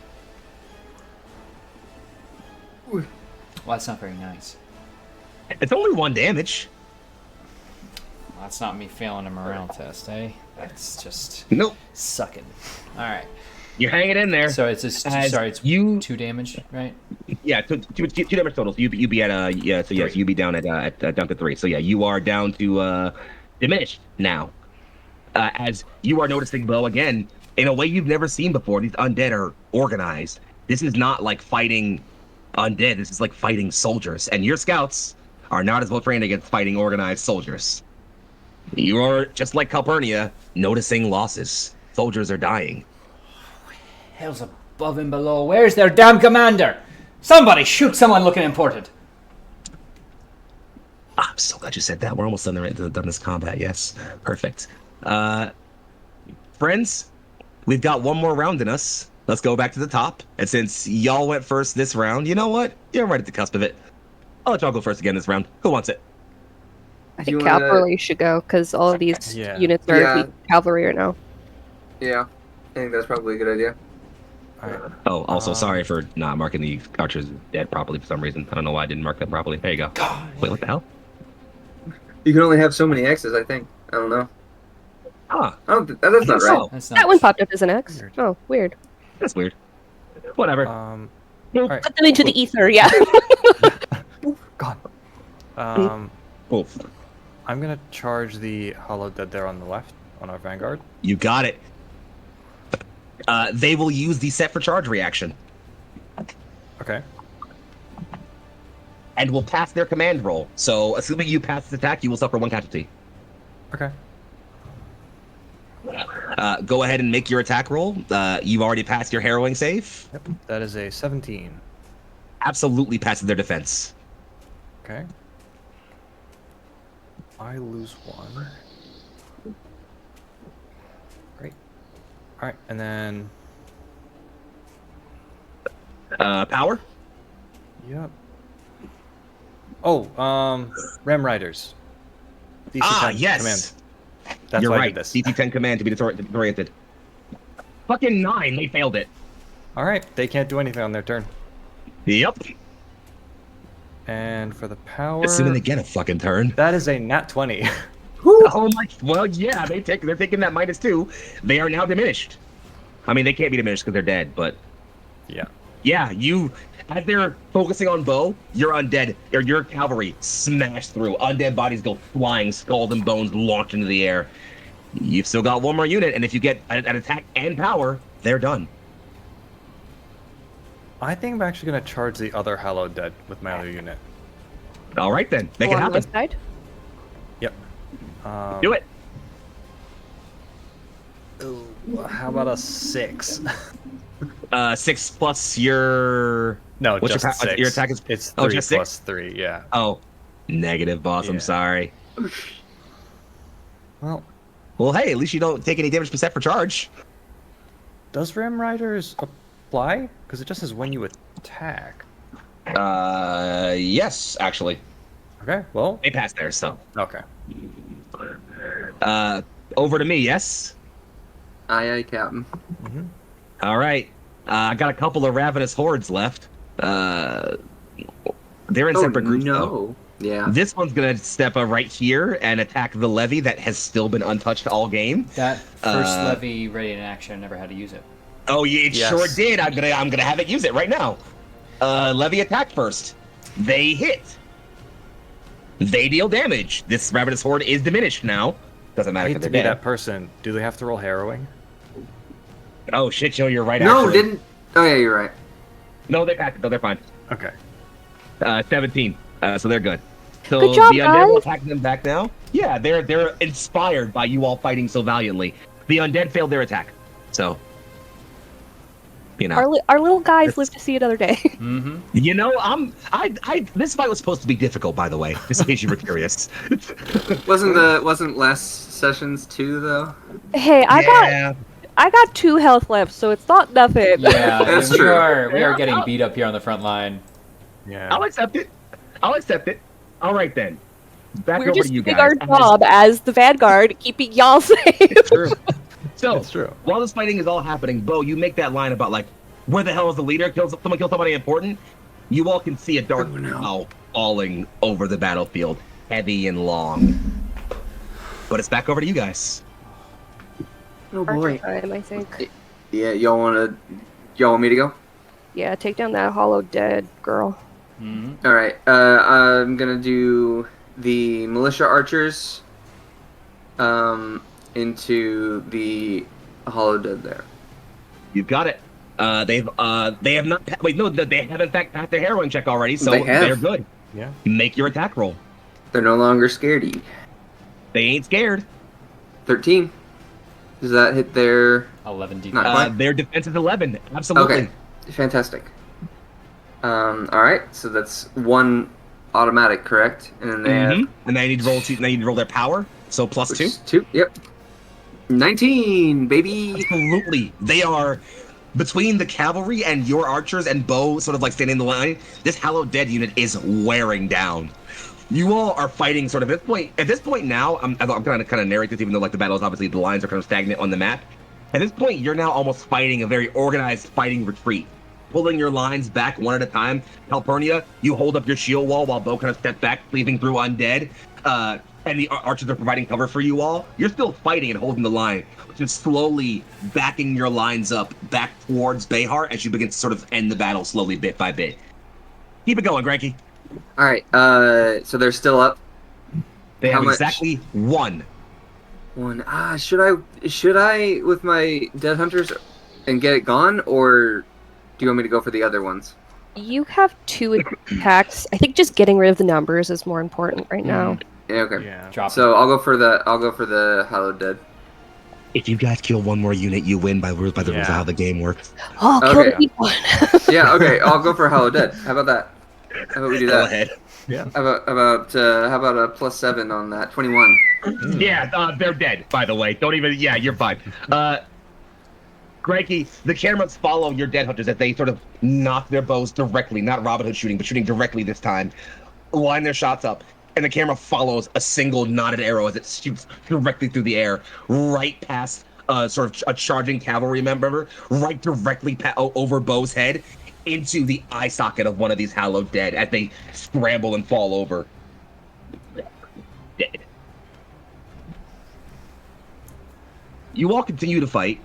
And as you're all kind of sort of like, I think, Granky, you are the first to get your units off of the tower and sort of pull them back, get them back towards the sort of center of Bayheart proper. As now you're recognizing that undead you couldn't control from other vectors are now kind of pouring into the city. Your best bet is to now pull back and hold the town center and sort of push them out from there, which thankfully, because of how well you brunted this attack up here, that's easy for you all. It's no problem. You rally your troops. Martin rallies the rest of the cavalry. You all begin to pour together. As you all group up around the Great Hall of Bayheart, this massive, ancient structure which contains several relics and pieces of history from the old war and from even beyond that, you four, in the midst of battle, see each other again.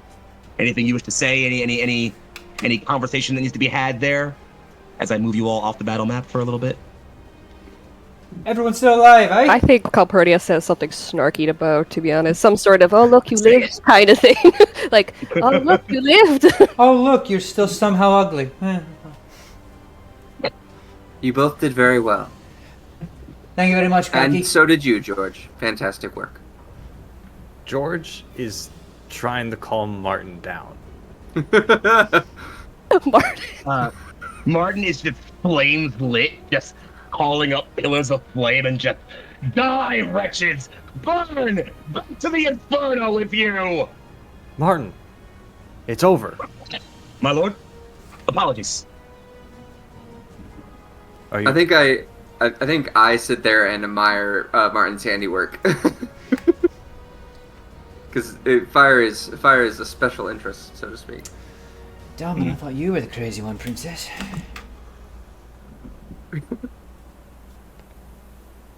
Yeah. Friends, you think at this point it's probably a good idea for you four specifically, to establish a command post by pushing yourself into the Great Hall proper, which hasn't been overrun with undead yet, but you're right outside of it. In fact, you can sort of enter into the main archway where a lot of the relics are kept in sort of plinths, and you're in there now, the four of you.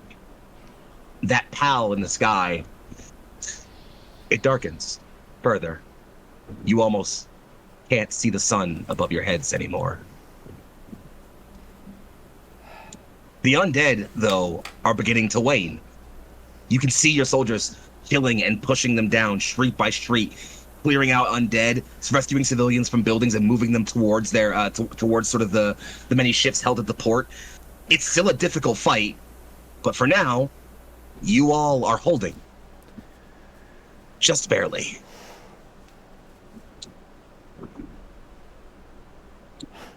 Well, as far as clouds go, that's not properly too ominous, but...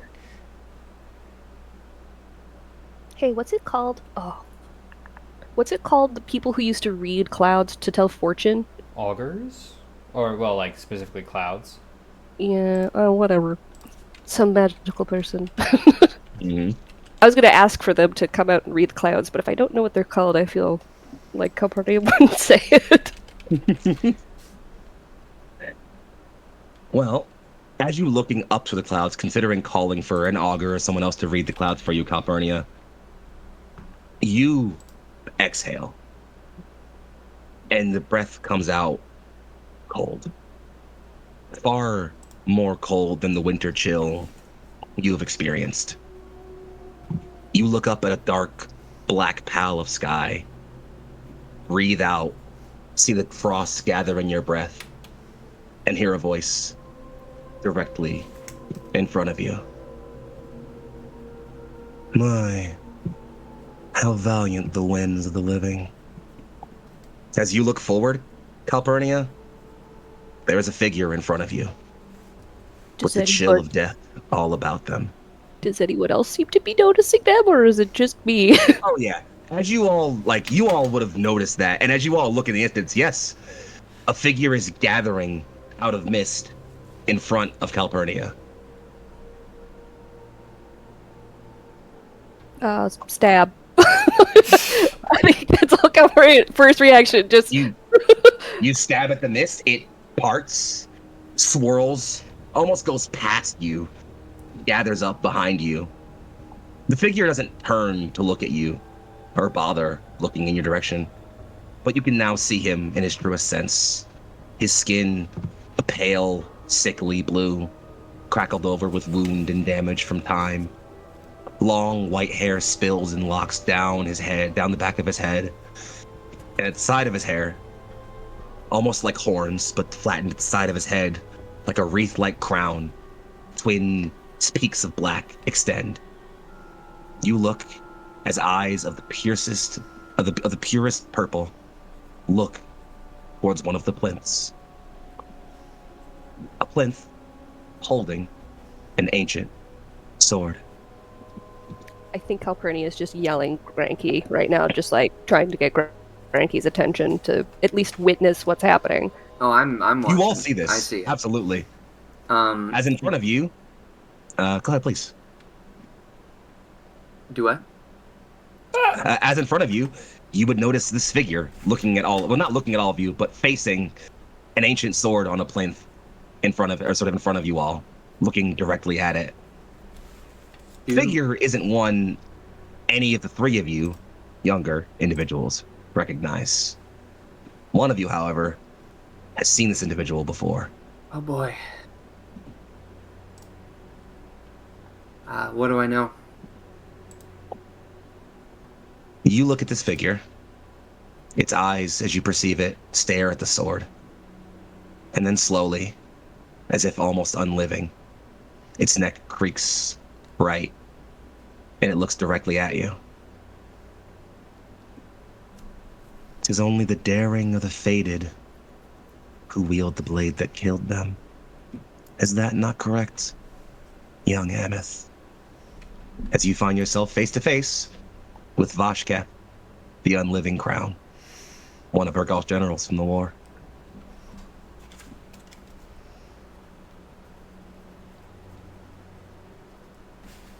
What is fated has changed many times, and you know this. So it would seem. I am curious what the living world has become in the time since my falling. But first, I'll be taking this. Can I attempt to stop him? You could, if you really, really feel like you wanted to. But Emeth, you are the only living individual in this room who has seen Vashkath before. You could lash out at him if you wanted to. And you would all be dead before you could finish the spell. Oh, I think somebody's got to stop Calpurnia. I don't think I would. I think knowing who this is, and I'm assuming I know what the blade is too. Yep. Mm-hmm. Oh, all of you know what the blade is. It's the War Queen's sword. Okay. I absolutely think. You can hear it from the musket. That bow is quietly unsheathed. Without moving his eyes away from the sword or Emeth. Cute. Mom said the same thing.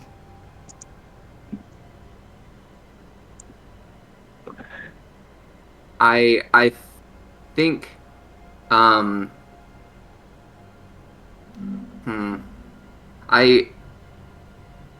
I don't have my gut reaction probably would get us killed, so I don't know if I should do that. I don't know if I want it to end here. Uh, yeah. All right. I think Emeth knows well enough to not do anything to him directly, but I think immediately calculations are happening in his head about what's happening and why he's back. And while the sword is being taken, one question gets asked, and that is, who? So, Oh, sorry, go ahead. how close are we to the sword compared to Vashkath? He is closer to it than you all. You would all have to get past him to get it. I wanted to set up a wall of fire, but I was like, Yeah. I mean, that'd be a good idea. Okay. I- And how I- close is he to us? I'd say the good 10 feet. He went right past Calpurnia, so she's like directly behind him, basically. Cranky, do I get bonus points if I put it between the horns? Yeah, I think Calpurnia is also waiting for Cranky to tell us what to do because they're the only one who seems to know what's potentially happening. And Calpurnia is too much of a strategist to just go in completely blind. I think from what I know and what has happened, I'm going to.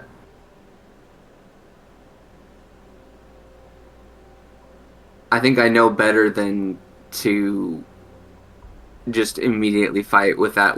Even with our even with 4v1. I don't know if that would be the smartest decision. I think I hold his gaze long enough to ask.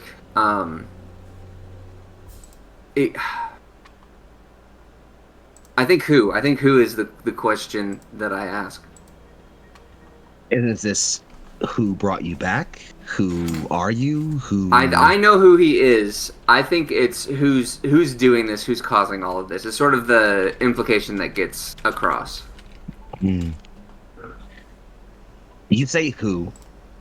He takes a single step forward towards the sword, looks at you. A promise kept is a fate foretold.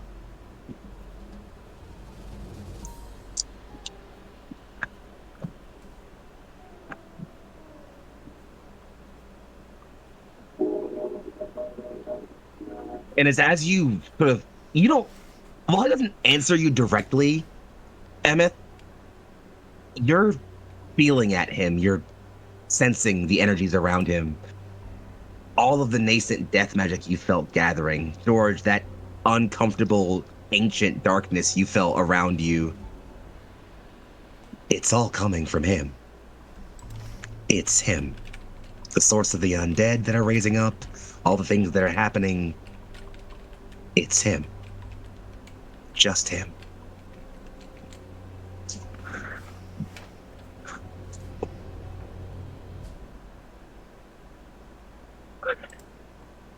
While you all sit there stunned.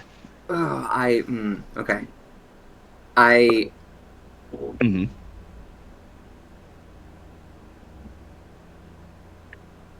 If it was just me, I would absolutely attack, but I have people to care for now. So I think I just sort of like hold my hand up to signal to everybody to don't engage at this moment. And like look Calpurnia directly in the eyes, and even through my mask you can still kind of see my eyes. It's clear glass, it's not tinted. So essentially saying, I will explain. Trust me. Your thing was so intense, my screen went black for a second. Oh boy. I think Great. Calpurnia, Yeah, go ahead, please. I think Calpurnia definitely kind of registers that, and then just moves to put her body in between, as much as like our companions as possible, because even if Greggy's saying not to fight, I feel like she would prepare herself to at least guard everyone. Okay. So you put yourself again. Voshkath is kind of to the other side of you as you turn around to face him. You step back, kind of like to keep yourself between everyone else and him. He reaches forward, grabs the sword. You can see rime build around its hilt. If you don't mind, Mhm. as he goes to grab the sword, I'm gonna channel divinity and cast Turn the Unholy, Mhm. and say, that is not yours to touch. That is a wisdom saving throw. You got it. What's your DC? I'll roll first to let you know. Yeah. Oh, don't tell me it's 14. It's 14. He rolled a 15. Damn it. I wanted to give that to you so bad. I had a thing planned for it. But this works perfectly. George, you say that is not yours. You channel the righteousness of that act, and you bring down what divinity you know towards this foul being. It shatters.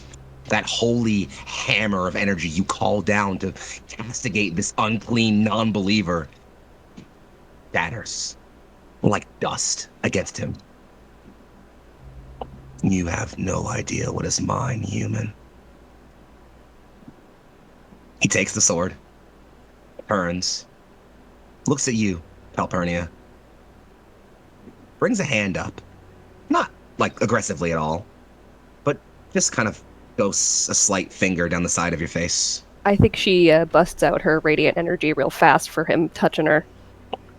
It latches at him. His finger burns. He smiles at you and then turns to mist.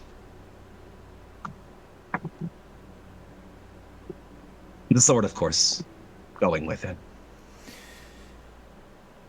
You are left in the aftermath of the Battle of Bayheart. Foxy, this is the wrong baddie that I wanted to love me. I wanted the queen, not this creep. He said he loved you. He just thought you're interesting. That's all. Ugh. I feel like Calpurnia will like turn and just immediately see the barrel of the musket and put. Yeah, I think very casually it's just sort of like a. Oh, I'm sorry. You liked the creepo with the horns. Does it look like I liked the creepo with the horns, as I you don't put know. it? Obviously, have a thing for people with blue tints to their skin. What does that mean? Don't I don't mean think she anything. I don't think she registers that. Don't mean nothing, princess. Now, excuse me. I have to shake out all that out of my body. Yes, Martin says. And we have dead to bury. And with that, let's give ourselves the briefest bit of a break while our players recycle, reset, and get themselves some hydration. Friends, thank you for riding out with us through the long and arduous Battle of Bayheart. It was a glorious one, might I say, and congrats to my players for winning what I thought was going to be a much more difficult battle. We'll be back in a few more minutes with some nice light RP to wrap us up for the session, I promise. And we'll see you all in just a few moments, yes? Unless there's anything else before you say to part with us? Anything else any last seconds here, players? Any last things here? So anybody want to yell at me one last time before we get out of here? No? How I'm good. dare you? Cool. All right, then. Take us out, boss man. We'll be back in just a few minutes. See you later, friend.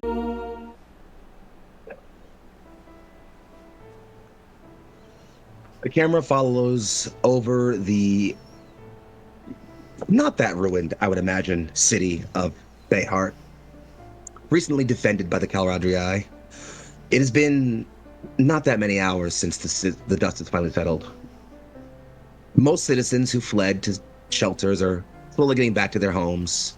There was damage, and there was loss of life.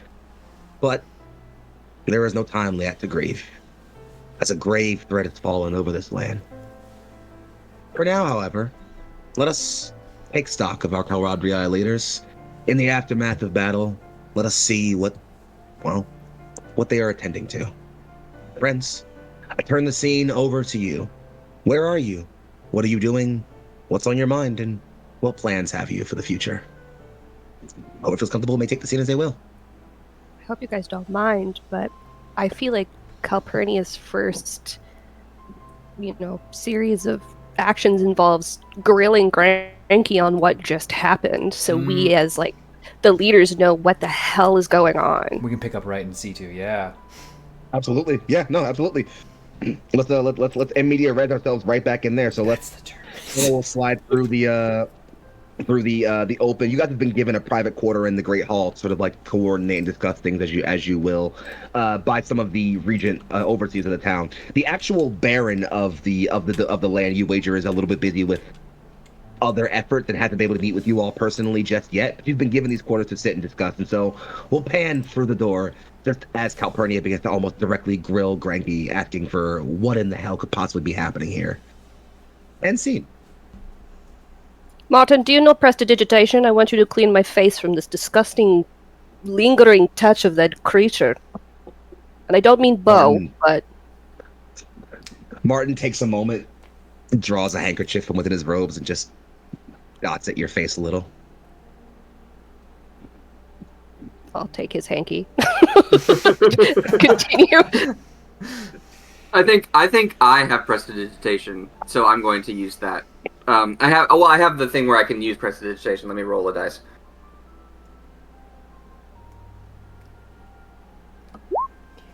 Oh, never mind. I don't. That's a nat one for everybody. Yeah, I rolled a nat one. I have to roll higher than a 10, and I don't have plus 9 to my stat. So Unfortunately, I was like, let me try, and then it just fizzles because I'm too stressed out. Yeah, I guess maybe that's a good place to pick up, because I think Calpurnia probably noticed that Granky is stressing and potentially. Mm-hmm. Do you care to share, Granky?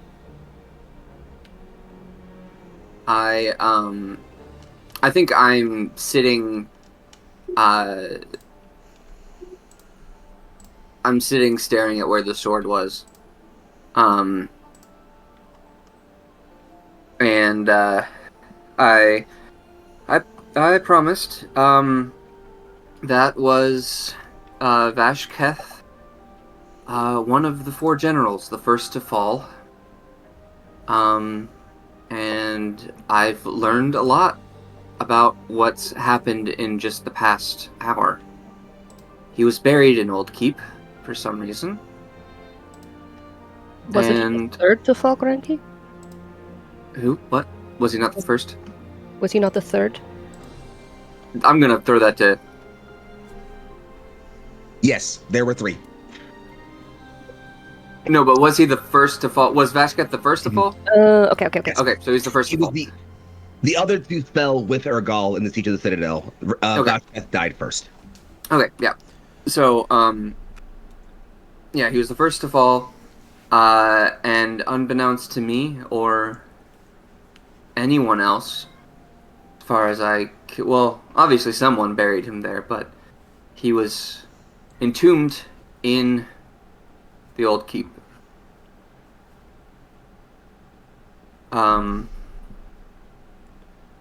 Is there some sort of religious doctrine that would have confirmed why it was hallowed ground in order to keep him undead? Dead? I don't know what the word would be. Would I know that? If that's a... Well, Vashketh was already undead.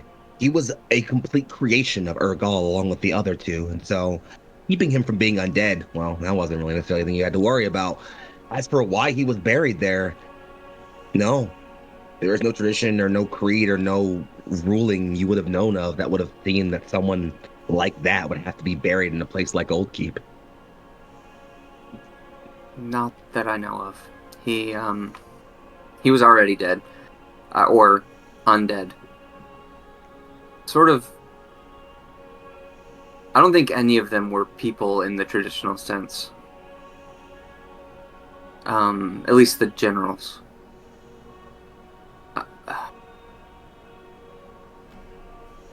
Is there a way for us to... I know you mentioned this earlier, Granky, that Oddkeep had a name, potentially at one point, but is not recorded. Is there a way for us to look this up? It might be leading to more information. Would I know if there was any surviving? Would I know if there was likely to be any surviving record? It's certainly not impossible. You are in Bayheart, the city of histories. You could certainly task some of your menials and other attendants with digging into records and ancient histories and seeing what they can find. I'd allow that as a lore domain skill check. Okay. I think that will be a good. When we get to that, we'll task them. Yeah.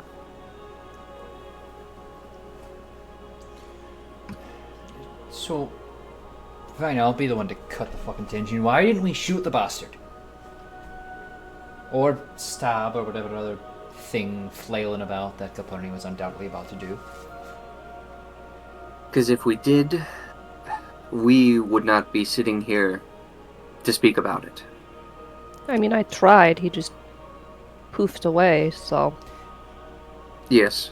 It's likely that if we tried further, he would not have the patience for us. I mean, if he was the first one to go down, shouldn't he be the easiest of all of them just to take out? I mean, weakest link. That's what I thought. Or potentially the worst, because you have to get rid of the strongest first. That's probably the more truthful answer. Or maybe just the most ambitious. Okay, or more the most poetic, because whatever folk was saying, he was on and on about promises kept and skies blue and ooh, look at me, I know fancy words. It is he knows a lot more than that, but yes. It is interesting that the statue of Queen Thane was before his burial chamber. That suggests that he is... there's some sort of connection there, not just on her being his slayer.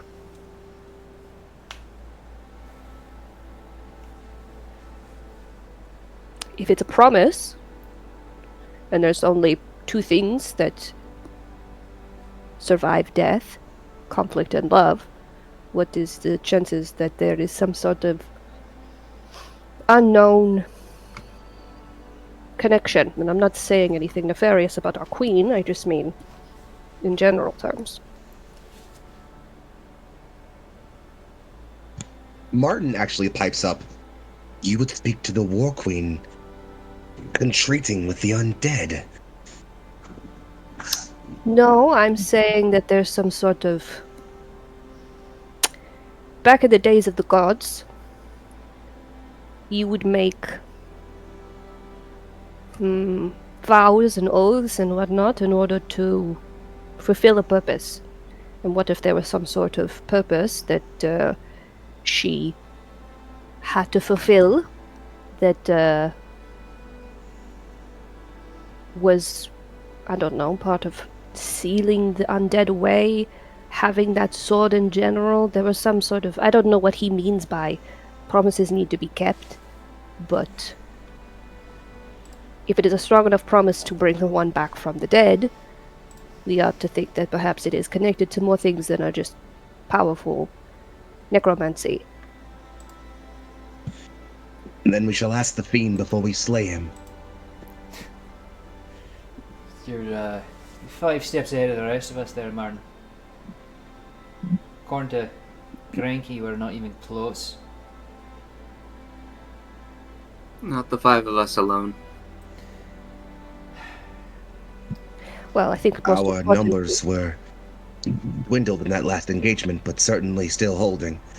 Nonetheless, if that horde was but a sampling of what Vashketh could summon, we could face a tide of undead in our future, far greater than what we saw today. I think strategically, first things first is we need to know where his stronghold is. This would be a job for your purview, Bo. Or your people, at least. Oh, I'm sorry. Are you in charge of me? I mean, you make a fair point, but... Am I charging you, the person who is in charge of our scouts? Yes. Please, Bo. We don't need to fight right now. We have enemies for that.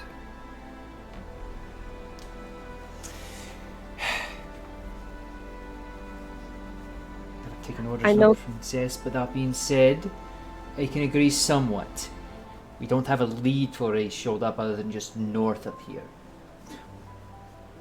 My idea would be better figuring out where the rest of the undead are heading and sending out advance warning to those cities. That is true. Do we have any druids we have access to?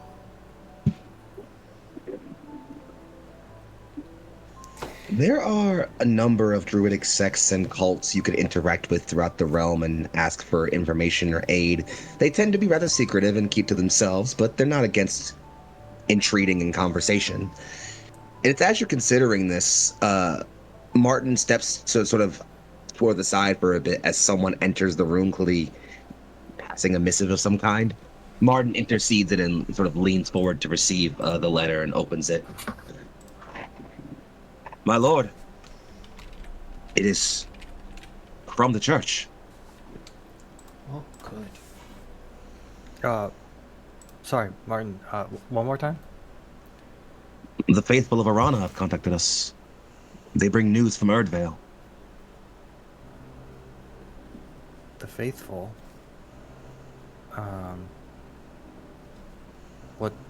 What do they say? The missive was brief, but it speaks of tides of undead in every region. All of Antalea was hit by this wave. Places were able to hold back, and it appears as if the crashing tides of undead simply receded. It is as if they were merely a distraction. They did try and purposefully make way for the stronghold and ignore Bo and I a couple times. You did I think suggest they got that. I was going to say, it suggests that their purpose was the sword. Well, In which case, we should see if let's any see other this please. we should see if any other strongholds have had any of their artifacts taken as well. All this for the sword. Not just In any that moment, I couldn't do anything. None of us could. You don't But we'll understand. do something. My will was simply not strong enough. My divinity, it was there. My feel will like- failed. I feel like Bo and Calpurnia exchange a look, even though they argue. I think they're a little bit like, Then we will make it stronger.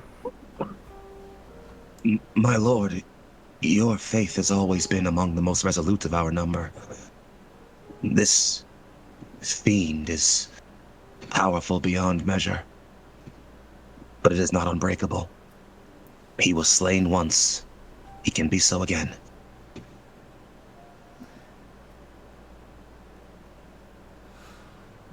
I agree with Martin. We will get the sword back. We will slay Vashketh.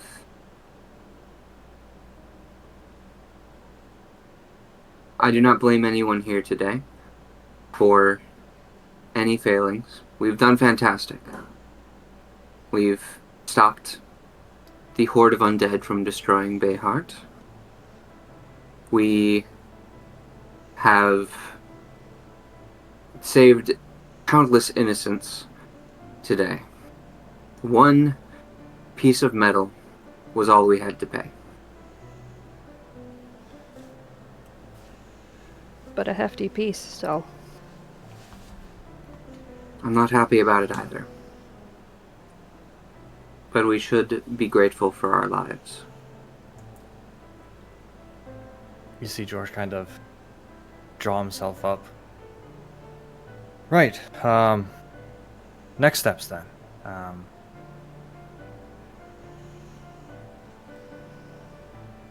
There's Well- chaplain logistics. Yes. Well, I still think a communication network amongst all the cities should be established. It might be easier over the waterways, but, well, we know how to swim and sail. We can send birds. That's why I was thinking druids might be a good group to petition, because the undead may be less interested in their kind in Right. shapes moving through terrain we should not be in. Probably less obvious, but I'm worried that they're carrying bows. That kind of thing, it's too organized for them. It means they could have some information networks of their own. True, if there's someone in league with the undead that are not potentially undead themselves, like the occultists we came after, it suggests that there are ones amongst the living that are forcing this forward. Which means Maybe, we have to be extra careful who we talk to. Sorry, George. no, maybe now of all times the faithful may be more open to working together. I was going to say something similar. The more zealous are probably the more trustworthy at this time. Oh, but they come with their own baggage. Indeed. And our relationship with the faithful is, he looks to you, George, strained at best. Strained, but in times like these, strained is still something. I can see Certainly. about potentially petitioning some of the barons. A lot of the guilds still respect the barons in charge. Granky may have advantages in this space too, as a long-lived individual. Calpurnia, you're actually... A thought crosses your mind. Whether or not it's a fleeting thought or an actual plan is up to you, but a thought crosses your mind. As someone of nobility, you would know, especially if you're talking about bringing all of the barons together for some kind of influence and talking about things in times of crisis. There's exactly one thing you could certainly do that would bare minimum get everyone together in one place to talk. If you can convince one of the barons to call a confluence, that is a meeting of all the barons in one place to discuss the future of the realm. One has not been called since the baronies were first formed in the aftermath of the petty wars, but, well, desperate times. We do happen to be close to one. One that we just helped, also. Mm-hmm. Alright, I think actions first. We make sure that Bayheart is taken care of, the dead are taken care of. We defer to Bo for messaging, make sure that as many information, birds and whatnot get out as possible and come back. And then plan to call on the Baron. Ask for a sitting. Milady, Martin says, you were intending to speak with local forces regarding our coffers, increasing our flow of income. Such a matter might best be brought to the Baron in times like this. I would suppose I could put in for an audience if you would like. That would be ideal. I'll write a formal letter with my seal on it to hopefully... What power my name still has might bring some influence. I will see it delivered promptly, madam. Thank you, Martin. I feel like Calpurnia internally is just like, I like that, Martin. Like, just like... Martin sort of pipes up and says, My lord, you have much to discuss, and I would leave you to it. Pardon, my chaplain. If you would find time this evening, I would speak to you at the old cathedral. Oh, okay. The old cathedral. I will see you there. Likewise. He smiles a little and turns and walks away. Martin has another letter to write too. Friends, I'll leave this space to you all. Let's do a couple of things here. First off, Granky, you wanted to do some delving into the origins of Old Keep. If you would like, you can make that lore roll now for me, please. Anyway, boss, where is it? Where is that It's going to list be of a ours? D20 plus on your domain sheet. Looks like 2. your Yep. diplomacy is +2, so you're going to be rolling a D20 +2. Would you happen to have proficiency in either? Arcana, history, or religion. Thank you. I have both history and religion. Then you may add your proficiency bonus. Huzzah, so +8 in total. Or no, just proficiency bonus? Or Yes, okay. just proficiency bonus. So 3 plus, so 5. I'll get +5. Huzzah.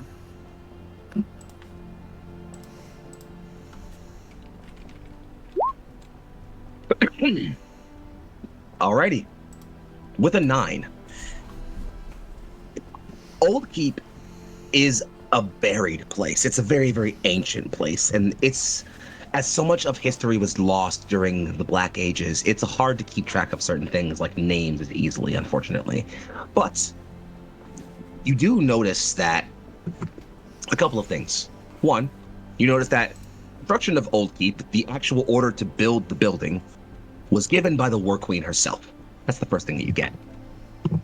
The second thing that you do notice, in that your agents report to you, and we can sort of play out how this is played to you later on, but you do notice, and that there is some references to, I suppose there are a few books that your acolytes find that are sort of like recollections on people who were close to the War Queen in life, who spent time around her in battle, fought alongside her. Some of them you even know, honestly, names you remember. And it takes some time digging through those records before you almost find yourself lost in a memory for a moment. You find yourself reflecting on an instance not long in the midst of the war, against fields of undead, the low stench of them still in the heavy on the hills, your muscles and magical energy still taxed from a long battle.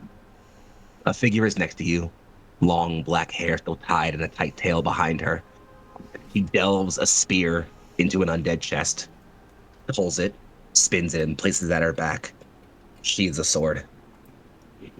A good killing today. Yes, friend? Very good. I would hope, with time, more will rally to our cause. Fight with us, that we might bring an end to this place. If they follow you, I think we'll get everyone. You flatter me. Tell me then, do you believe it's possible then to end Urgal? And this is a strange moment for you, as you were there when Serana gave her speech, the speech that made her War Queen, when she said personally she would end Urgal by her own hands. This hesitance, this doubt, it's rare for her.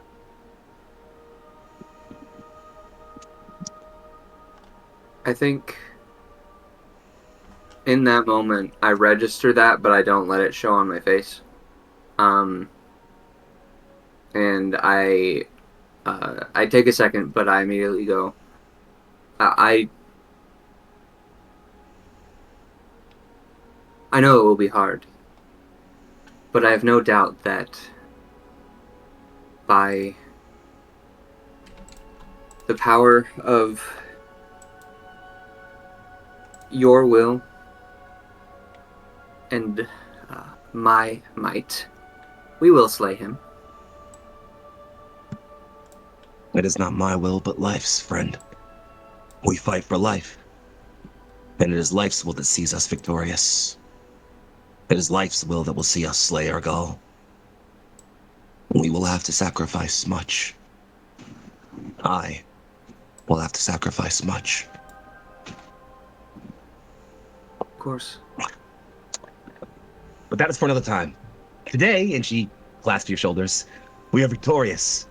So come, let's drink and celebrate. There are many who would share joy with us. Um, I nod and then I turn and just shoot a fireball into the sky to rally the troops behind us. A wave of cheer and praise erupts behind you as soldiers all around sort of sing the praises as you send that signal up into the flare. The camera follows that fireball up high into the sky and back down to you alone as you consider that memory, Emeth.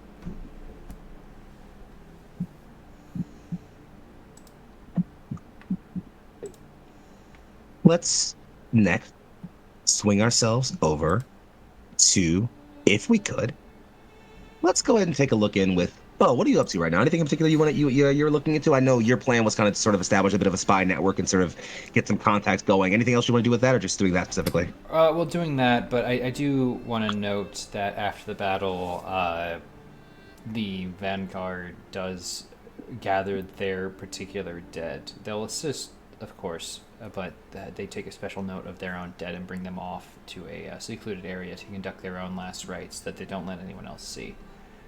Absolutely. But coming back, he's put out a call for any druid, wizard, or otherwise very fast runner or master of crows, birds, and anything with 2 wings or more. He's not picky. To start making sure that information is flowing as freely as possible. You dispatch a runner as you sort of gather up some of your intel network and send them out. And even though they haven't been sent out yet, they are already bringing in reports of what, your other agents from elsewhere around the area have been gathering. Chatter is happening everywhere. All the baronies are talking. All the free guilds are talking.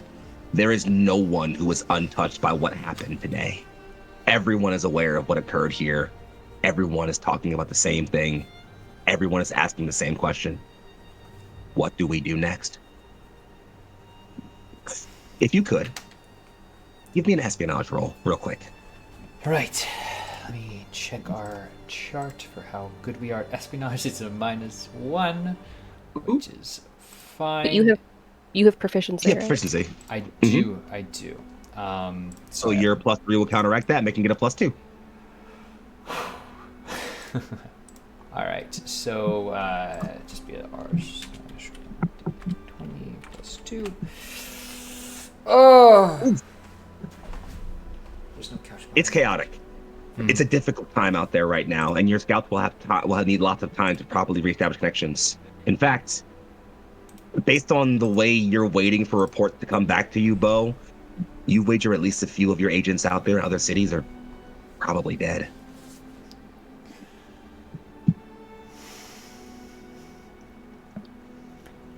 He kind of just sits and chews on probably some root or other. It's good to just kind of keep them out fresh, and ginger root, why not?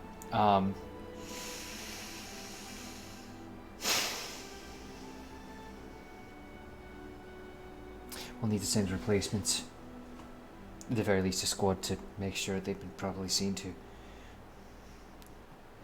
And I'll look to whoever I am using as a primary point of sending message, whatever runner is currently available.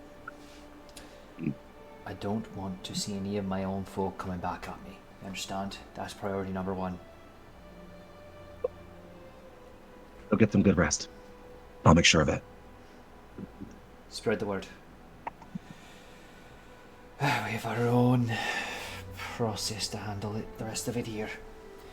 And make sure you're out of town before the sun tips down. We technically won tonight, which means if you're within the walls, it's drinking time. And I need my runners working hard. set up a messenger post outside the city. First rounds on you when we're back, then. You'll find me at the largest fire with the biggest mug in my hand. As per usual. He'll nod and leave you to your own private grieving.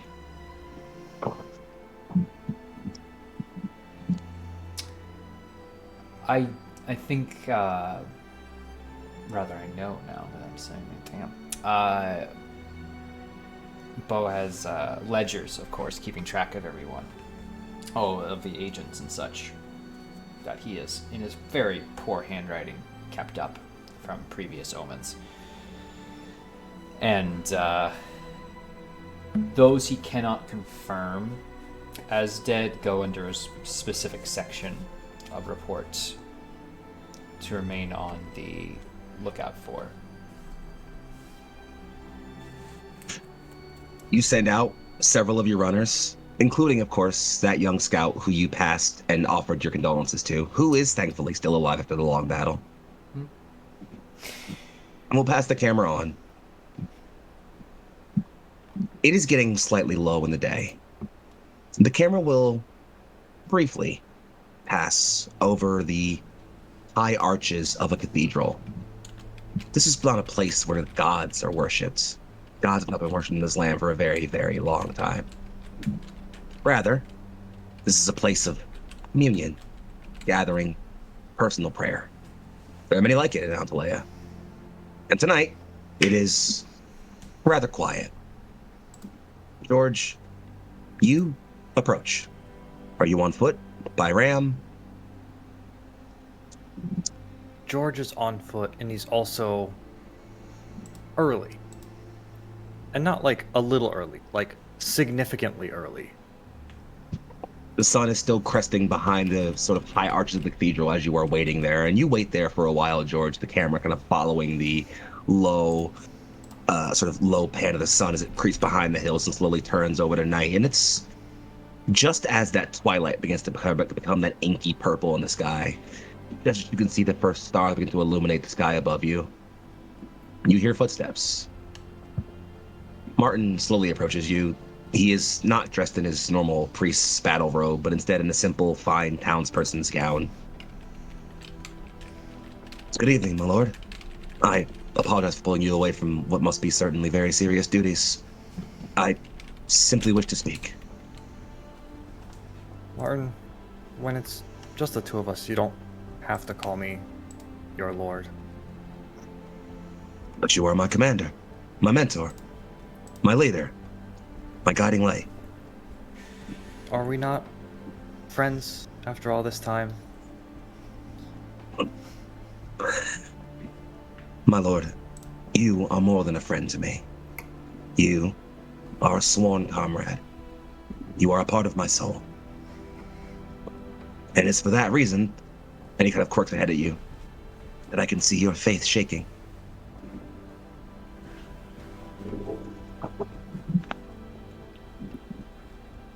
It was a difficult day. Certainly.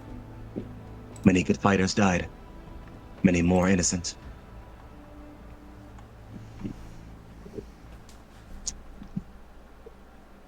People, soldiers, die all the time. We've lost countless men across the years. This was something different. This was my own personal failing. I might not have been able to stop what happened today, but I could have done more.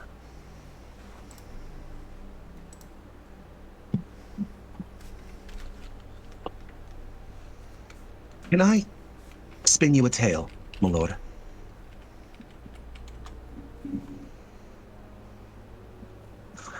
Only if you call me George. George. I recall the tale of a young acolyte who once joined the faithful. Quiet, stoic, thoughtful, contemplative. Overly so even for one such as our faith. Ever stoic in meditations and ever penitent on the field.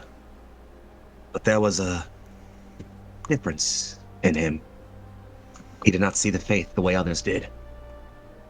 And even when branded heretical for his actions, that did not shake his conviction. His resolve to do right. He holds his hand out by these people.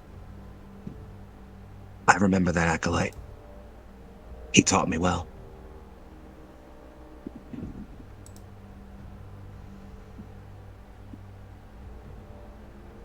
Those days have long passed. We're not So with the too are the faithful anymore. days. Indeed. Much has changed. But I am still here. Yes? Yes, you are. And he kind of leans forward and presses two fingers towards your chest. As is that faith of yours, George. It is unshakable, if you will let it be.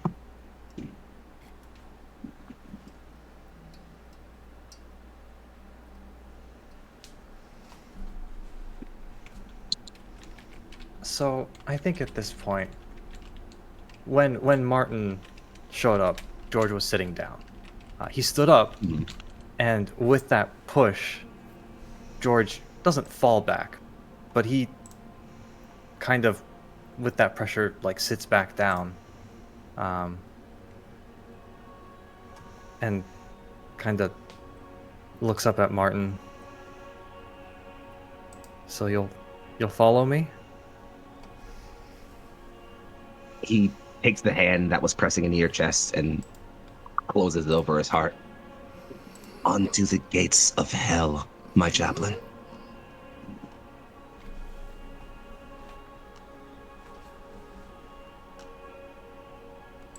You just certain you haven't made a mistake? You have yet to prove that true.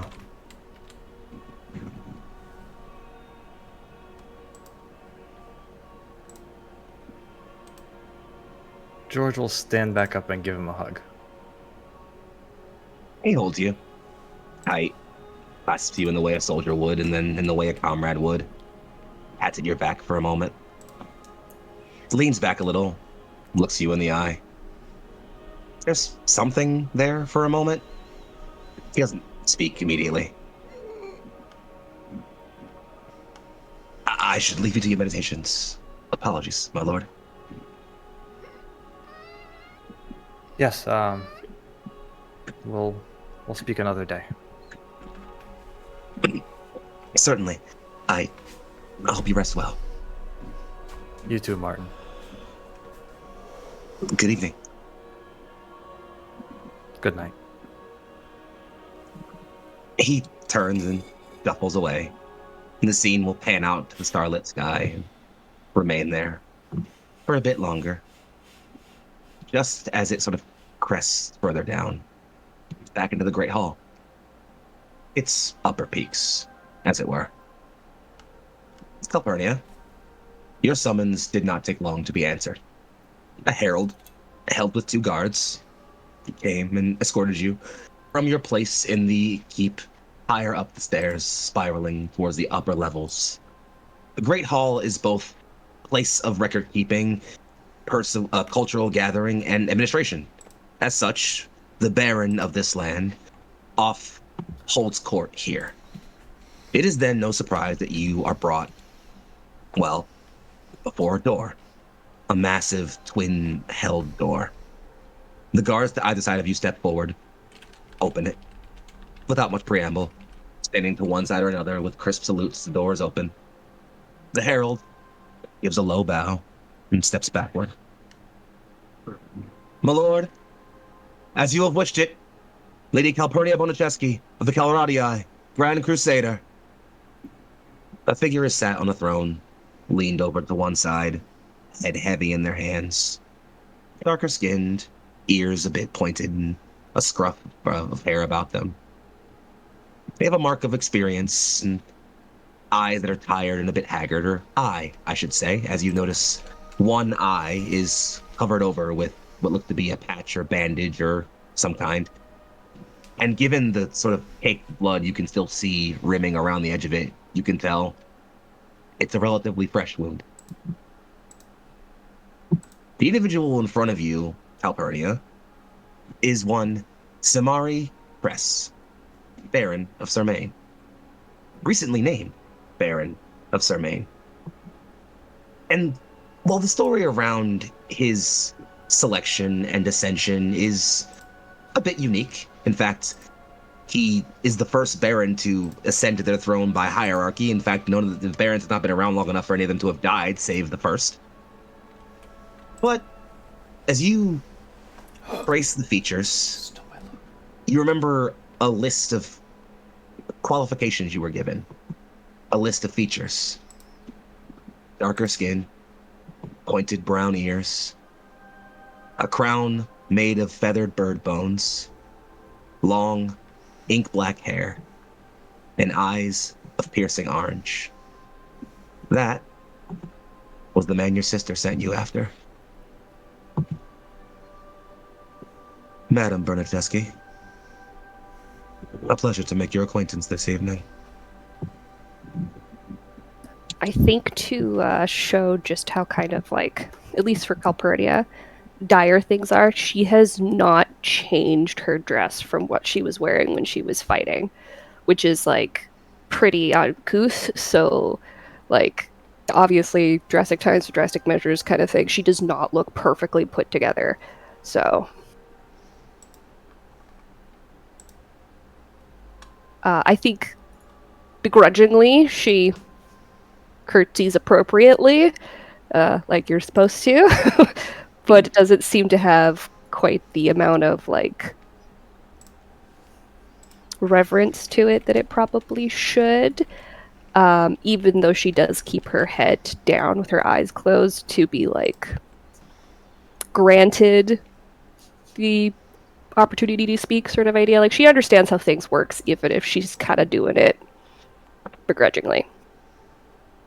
Although your head is low, you can still hear the shuffle and see the feet used to represent Samari Tress rising from the throne they are sat in, stepping around a large table and coming forward towards you. Rise, champion. I have you and your ilk to thank for saving my town. It is unfortunate that you and I would meet like this when our families are so connected. Very unfortunate, Baron. As I understand it, there are things we should speak about. There are, and I would like to very much keep the more important things at the forefront right now. I have numbers, and the Caladriai are beseeching the Baron's word in order to bring together a conclave. You would call a confluence at a time. Well, one has not been called since the petty wars. Are you certain the other barons will answer? No, but if any time calls for such a thing, it would be now. Then a show of good faith is required.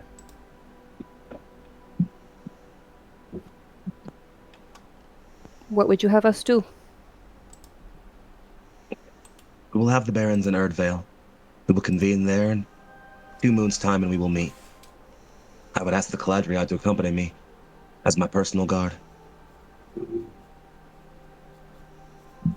I will, of course, have to talk about this to my companions, but I do not foresee an issue. Indeed.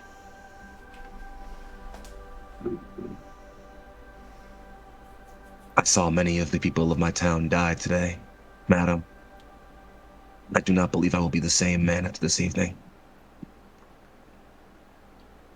I saw very many brave soldiers fall beside me dealing with this. So, my dearest condolences to your loss. And mine to yours. I feel like Calpurnia is like talking through her teeth right now. Like she's so aware that she's like she has so many other things that she wants to be saying right now, and she just like is like, nope, this is more important. This is so many people dying. I can't live my One own. question for you, Calpurnia. Are you hiding how much more you have to say to him right now? Or is this just like a very clean, like, on your face? I'm not sure. I'm gonna roll for that and see what happens. Please?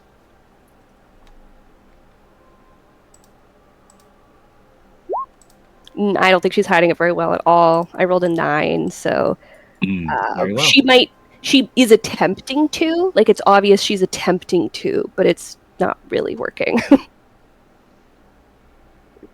Calpurnia, you and the Baron stare almost face to face for several minutes in complete silence, the only sound being the crackle of the flame keeping the room lit in the corner. But after several long minutes of silence, he steps past you. There are still dead left in my town, and I would see them slaughtered. We will reconvene in the future, when it is time to travel for the confluence. You know where to find our rookery. He stops just as he passes you, just as he passes over your shoulder. If you would find an evening, my quarters, please. And I think Calpurnia very much is just like, of course, my Baron. And he steps. That was deliberately said quiet enough that you're certain none of the other heralds or guards in the room heard him say it, or your response. And it's following the cold, hard footsteps on the stone of the Baron out of the room, out of the quiet, the dead still moaning in the streets of Bayheart, that we will pass tonight's session to a close. Friends, this has been an incredible session of A Good Death, our Kingdoms in Warfare series. I will keep things very simple and short so we can get our players off to bed for the evening. So, in the order that I call you out, please tell me who you are, who you played tonight, where you can be found on the internet, and maybe give us one little thing you got coming up sometime soon so we can know where to find you else in the future. Let's start with Lucian. Oh god, hey, it's me. I'm Lucian. I played George, and you can find me in the NLR Discord, and basically nowhere else. Today was great. Life, I have no words. You were wonderful, friend, and I'm so glad to have had you here, honestly. Well, that said, let's sling it on over to Normeld. Hi, that's my name, Nora Meld.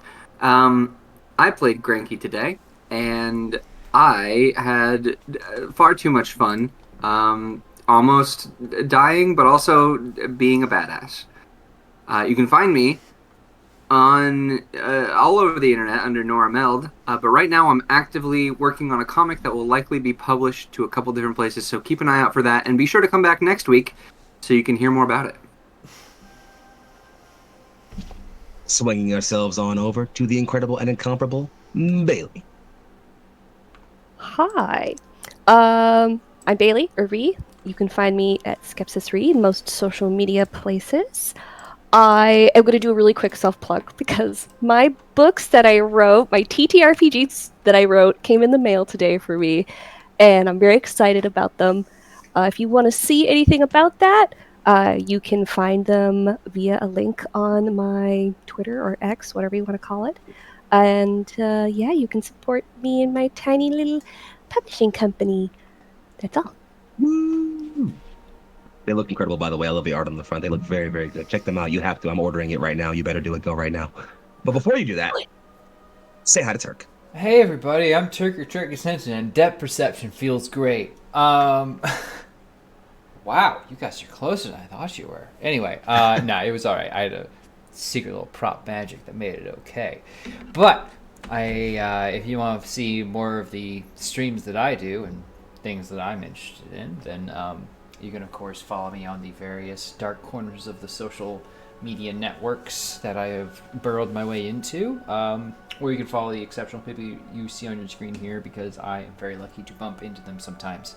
I will say, I do gotta give a quick shout out because it is Cthulhu Week over on Lost Caravan RPG, where we're doing some big charity drive stuff, where tomorrow I'll be running a session of Lex Arcana, which, if you're not familiar, is what if the Roman Empire did not fall in 476 AD, but instead the Emperor created what is essentially a unit of Praetorian Guard specifically to hunt out the supernatural and strange and make sure it doesn't collapse the Empire and use it where it can.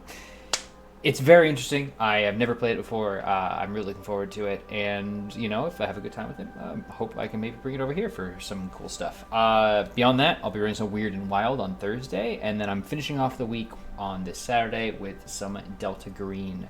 We have a bunch of really good giveaways. If you donate at least $10, you get thrown into the mix. And otherwise, you can use that money to add to our hero or villain point pool, which will carry on throughout the channel.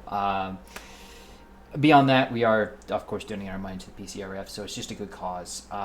We've already passed our $1,500 goal, and at this point, our next is to hit $2,000, which is to send myself and other members of Lost Caravan Smaz Squad to a spooky haunted campsite for a streamed evening.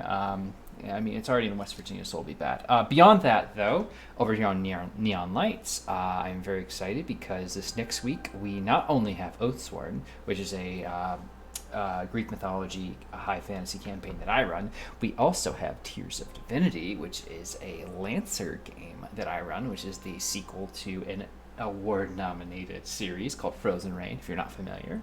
But we also have By Shadowed Peace, which is a Wrath and Glory game, and that's run by Foxy, so if you like this, you're definitely going to love that. Oh, boy. I feel like between this campaign and that one, I will have a just bevy of facial reactions, because tonight was already a whole bunch. But anyway, yeah, if you want to learn more about those things, then follow me on social medias, or follow Neon Lights Roleplay, where, of course, you can also hang out in our Discord server, because it's definitely worth doing. That all being said, I have talked for way too long. Make sure you follow the people on your screen here, because they are fantastic. Oh my god, I was blown away. I'm so happy to be able to just witness this in person, live. And I'm so excited for more. That all being said, I pass it back to Philly's Finest, I believe. Hey friends, that's me. I'm Foxy, aka Big Foxy, also known as Favorite Fox Philly's Finest. I'm on the internet everywhere at Young Foxy. It's YUNGFOXXII. Sometimes there's underscore in the middle, so if you can't find one, look the other one. I do all of my lovely time and energy towards things right here on the Lights Roleplay. So the best thing you can do if you want to keep track of me is to follow us. Socials are on screen right there in the Twitch chat if you'd like. And if you think we do cool stuff, want to hang out with us more, please feel free to join our Discord. Come hang out with us. We pull our cats for our shows always from there. So if you want to be a part of a thing like what you're seeing right here on your screen, go ahead and sign up with us and hang out and talk about stuff while we're doing it. The next place you'll see me on your screens is, as mentioned, next week for next Tuesday. As unfortunately, you will not see us here next Tuesday on your screens. We're taking a little bit of a break, and instead, you will see me, run by the Incredible Turk, for another episode of Tears of Divinity. It will be simply marvelous. I can't wait to get back and be ragey again. It's gonna be great. Otherwise, it's been a great evening. I love my players so very much. I'm gonna give them time to debrief before we get out of there. So I'm gonna wrap this up very simply by saying, you all have been incredible. We have been Neon Lights Roleplay. This has been a good death, and I hope you all have an incredible night. Take care of yourself, each other, and be good. Bye, everybody. Bye. Thanks, everyone. Goodbye.